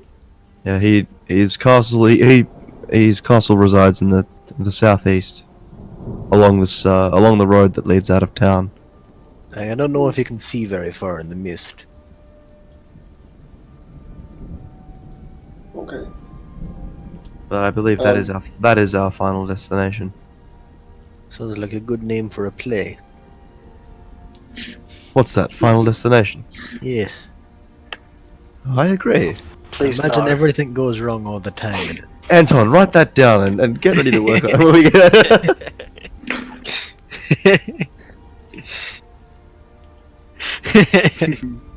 Should we go find these? Oh wait. Shh. Yeah, hush, hush. That's right. I point to Mindatus and gesture. Hello. Go find those ones. You know. So his music just got really loud. It's about time, right? Oh well. Yeah, I'm having to fuck around with my audio settings. What just happened over the last 30 seconds? We're just talking. Shit talking. Alright, never mind. Final destination. All that. Should we go find these dark elves, dusk elves, whatever? I think so. To honor the promise about Molly, I must help them with their ritual. If Oh, you do what? not want to watch, then you may leave. But I'll ask the girl, Absalom, whatever. Absinthe. Arabelle. Yes. Or your ears are full of beer. Beer, no. Rotted flesh. These guys are all alcoholics. It's like the part of the blender you can't quite clean. I imagine I'm quite clean right now. Actually, I just had a nice You- swim. Yeah, and I prestidigitated the fuck out of you. Yeah. And in fact, it probably does it routinely against your will. Smart. Like, you may not care about how clean you look, but he does. I think Smell I'm myself. gonna go and just sit by the lake while this all happens. We don't deserve it, but whatever. Yeah, Anton's gonna, like, lean over to Lenway and say, I'll make sure he doesn't suffer too much. Kind of shrug and keep walking. Can I, like, can I get Anton to him and I pull the girl aside so she can tell us where to find the dusk elves? Yeah. You're So better you with pull- children. Yeah, you pull her I aside. can blend in. Oh, what do you want? Earlier you said you knew where the Dusk Elves were. Uh-huh. Could you, tell us? Yeah, of course. Come with me. And she grabs you by the hand. Was it that short of a walk? Is it close by? Come! I guess he follows along. I'll follow them as well. They walk down the hill to those little cottages in the side of the hill. And you walk in the door. Knocks on the door. Knock, knock, knock, knock, knock.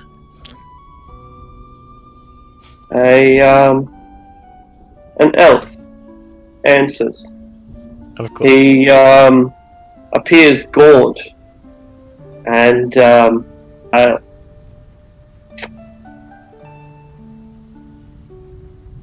Hello?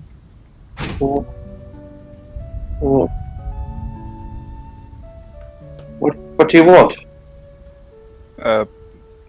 Nothing at the moment, actually. Apologies. We asked our little friend here if there were any elves nearby, and she just immediately went and knocked on your door. Apologies for disturbing you. You said that you wanted to see the elves. Hey? Not currently. We asked you where they were. This man looks mutilated. He has scars and broken, twisted fingers, some of which are missing. The tips of his ears have been chopped off. Are you alright, And mate? his eyes are forlorn red, and it doesn't look like elves don't sleep, but he has a great deal of stress as well. You need a drink, mate. I don't drink. Have you considered it?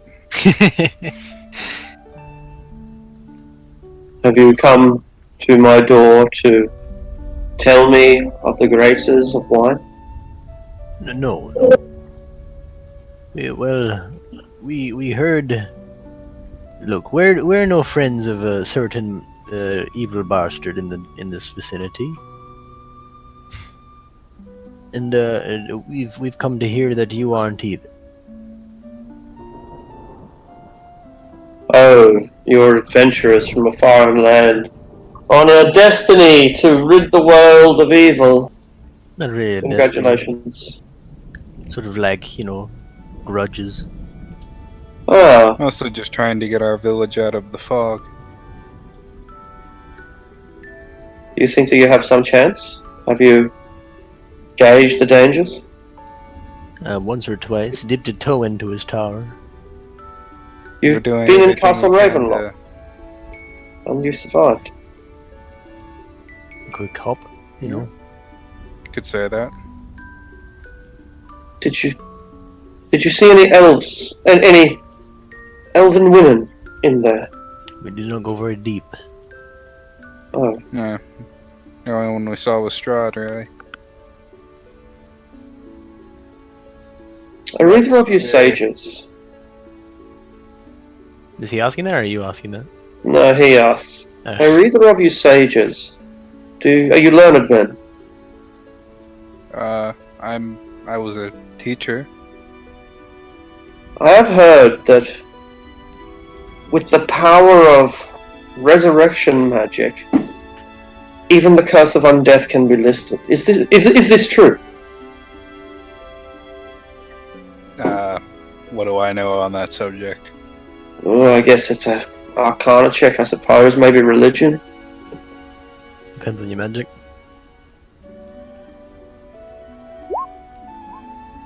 I probably can't be sure, but I mean, you've heard of kings coming back from the dead 500 years, being buried. I confess, I'm not much of a resurrectionist. Well, You have a holy lady that might be able to do it.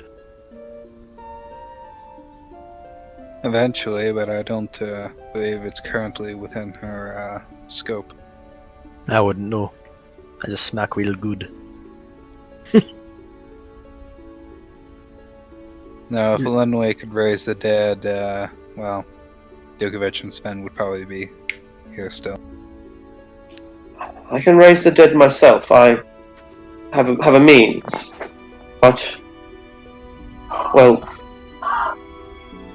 rather, I know how to get the means.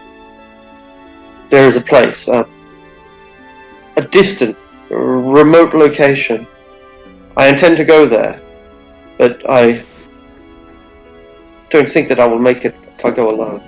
Would it be called the Amber Temple? You have heard of the Amber Temple? We have. It is said that this is where the Master earned his powers, his damned powers. I have learned that the secrets of life and death can be found within there. And my sister fell in love. My sister fell in love with the Master. And she joined him. But his love was horrific, corrupting. She became a monster, like he. And I took it upon myself to. I had to. It was my responsibility at that point to destroy her. Patrina? Yes. He punished my people. Punished all of us. He said that if I would deny him love, he would deny the love for us as well, and killed every last woman among us, our entire race. I have not seen a female for 100 years. Not one of my own kind. I must bring my sister back. I must. And the secret to that lies in the Amber Temple. Wait, like, Amber Temple, apparently it's like dark powers sort of stuff, you know? What if, like, it goes wrong, you resurrect her, but she's like demon or something? There is a powerful spell. Resurrection. I have learned the existence of a scroll that will return my sister to life, or so all my research indicates. Take me to the Amber Temple. I do not want riches or knowledge. I want only this opportunity. Promise me that if we find a means to raise anyone from the dead, that I, my sister, is the first to use it. Well, Anton, we wanted to go there, right? It is on our list, and I honestly think both Dukovic and Sven are fine resting where they may, so I see no reason not to go through with this. Well, we have similar interests going to the Amber Temple. We came here, right? Because we heard that you guys Yeah. knew where it was. Yeah, we're essentially going around gathering allies. I can take you. If we aid you with this, will you aid us with our quest against Strahd? To find the bones of my sister, I will have to go into Cave Castle Ravenloft as well. And without your protection, I will surely perish. Interesting. The path Sounds like to we have an accord then. the Amber Temple is cold, terribly cold. I can look after myself, but prepare yourself for this journey. And there is a complication, a very important complication. I am a prisoner here. The Vistani watch over us like dogs watching over chickens. I shall not be allowed to leave.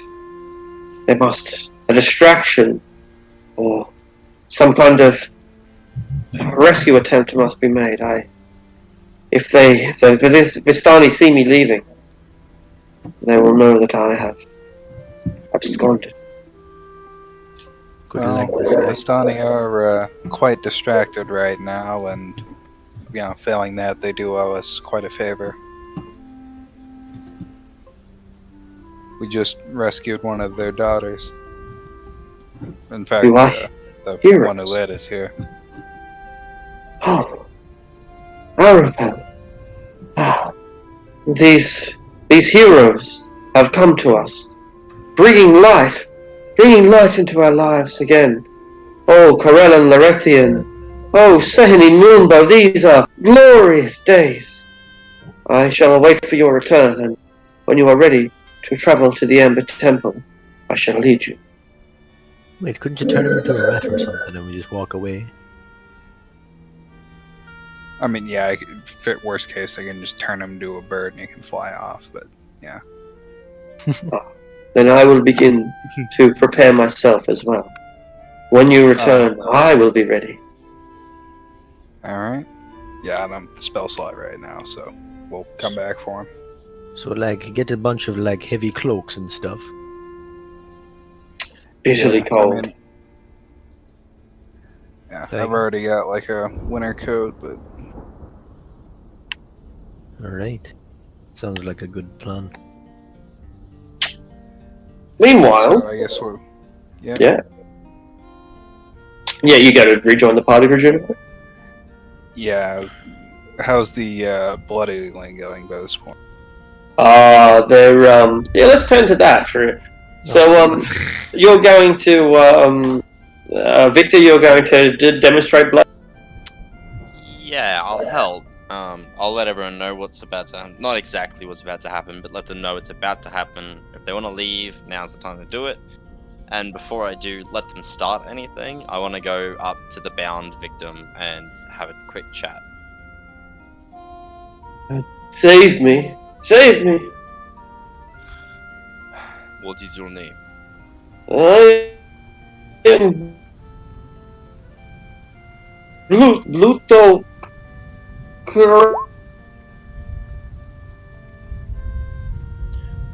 Pluto.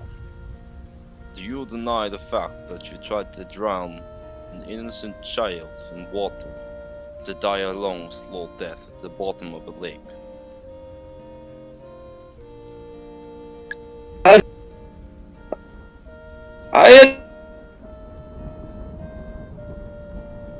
So you're a bit cutting in and out. Crime. I crime. He admits it. Okay. Then you are honorless, and your soul shall be forfeit to the god of war by act of blood eagle. I wish you strength in the next life, and I hope you make better choices there too.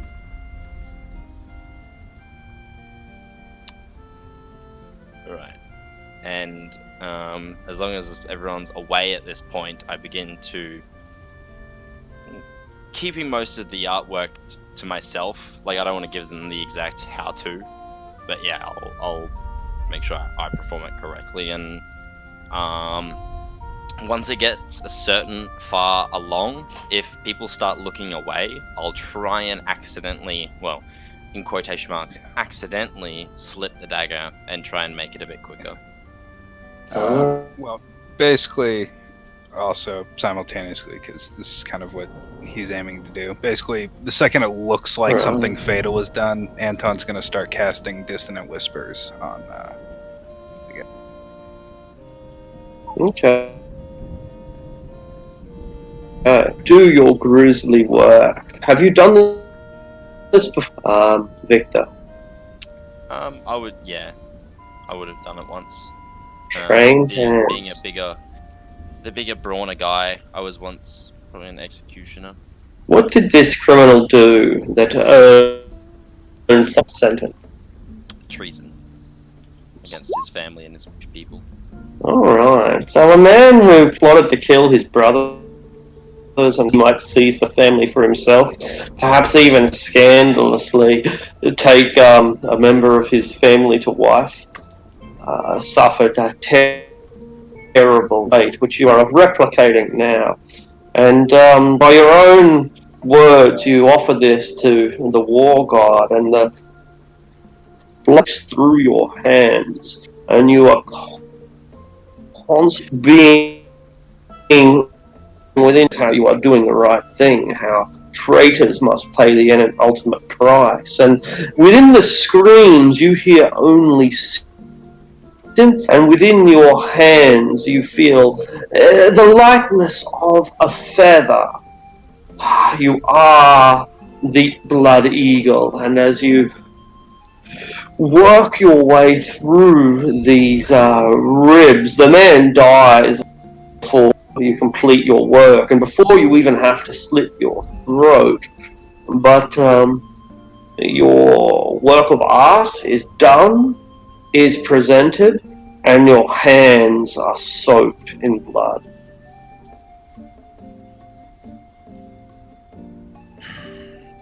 Like, I like bow my head once it's kind of all done, said and done. Let his soul rest in the next life. May he find better life in the next. And I turn to whoever was gonna be wanting me to do this for them, or with them, and I flip the dagger upside down, hand it to them. Deed is done. Make sure you keep your word for my friend's daughter. If you do not, and you break your word, well, I don't have to say what I can do. Your hands. Yeah, keep going. Oh, I was gonna say, and I hope, like, the fact that my hands are completely covered in, like, I'm covered in They blood, are. and what I just did, and what they saw me do, is I hope is enough intimidation, just to push it over the edge. They offer you a cloth to clean your hands with. I refuse. Your hands continue to drip with blood. You do not wipe your hands of the blood you've just spilled. You must remind yourself of what you've done, to not become one of them. I shall carry this burden. When you seek the party out, you feel a fleetness in your foot, a swiftness in your step, as if the wind is beneath your wings, as if you were the eagle. It seems that every step you take is quicker than any you have taken before, with vigor and vim, and when you find the party, your hands still drip with blood. Oh, I wouldn't walk up to a Lunway with my hands bloodied. I'd probably go somewhere else to, like, do a ritual and wash my hands of the blood and of the evil that he had, and then eventually, after a bit, I would return to them. Alright, we haven't found a Lenway yet, but you find a stream or something, and you wash your hands, and the blood fills the water and trails off, polluting the crystalline strands out, and they with blood.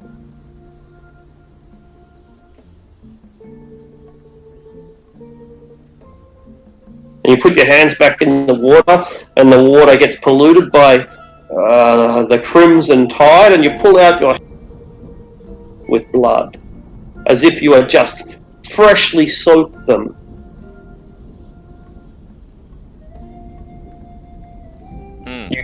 You gain +5 to your base movement speed, but you cannot stop your hands from dripping with blood. Okay. You will have disadvantage on all persuasion, etc. checks, advantage on intimidate, Yeah. but more than that, your hands will always be wet. They'll always be trickling down your arms on the floor. You can hide it. You can make it subtle for a time at least. Eventually your gloves will fill up or stain. But you have been gifted. You are now at the first stage. The first stage. Oh shit! Meanwhile, down on the water bank, Elenway looks out across a mile of crystalline, dead still water, with only the odd fish leaping out to break its mirror sheen. And there he is on the other side, holding his skirts, watching you.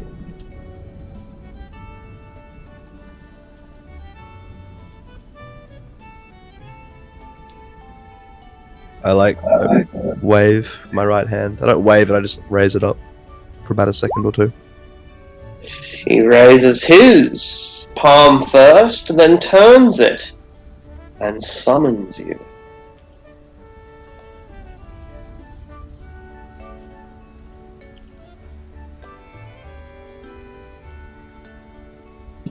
Kind of like gesture at all the water between us. And then shrug. He points at a boat. Chuckle. And look over my shoulder. I don't know if there's if you can see back to the camp or whatever, I just look over my shoulder. No, you're alone, I'm pretty sure.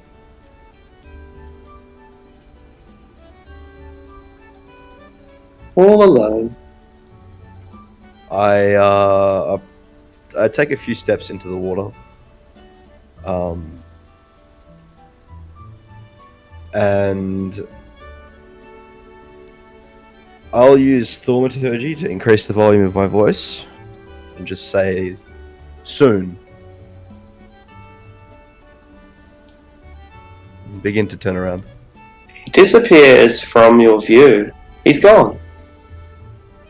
And you turn around, and you are face to face with a tall man, 6 foot at least, bald, with a dark goatee beard beginning to show the signs of grey. His ears have rich earrings, a brilliant jewel decorates his chest, but his eyes are insane. Long have I waited to meet you. It seems that our destinies have crossed at last. I must say we've been anticipating meeting you as well. I To what my own expected pleasure. you. Yeah, Well, I expected you to all come together, attempting to ambush me. Where are the rest of them? Where are the rest of them? He grabs you. I have her now! And the attempt to ambush me is going to result in her disintegration. There was no ambush. We meant only to parley. Parley? Tell me what you know. Tell me what you know of the Grand Conjunction. What is your relationship in it? Why has the Blood Moon finally shown its face? These are questions that we've asked ourselves. We have no idea. I have no idea what the Grand Conjunction is, nor its significance. Only that someone mentioned something about the borders between worlds becoming thin, or it's. I'm sorry. It's not my area of expertise. Yes, he begins mumbling into himself. 1,000 souls, he says. And at that point, who was first looking for a Lenway? I probably could have been. I was meandering. And you come across a Lenway being held by an insane wizard who seems to be deciding whether or not to disintegrate her. And that's where we shall leave it for the week. Oh shit. Jesus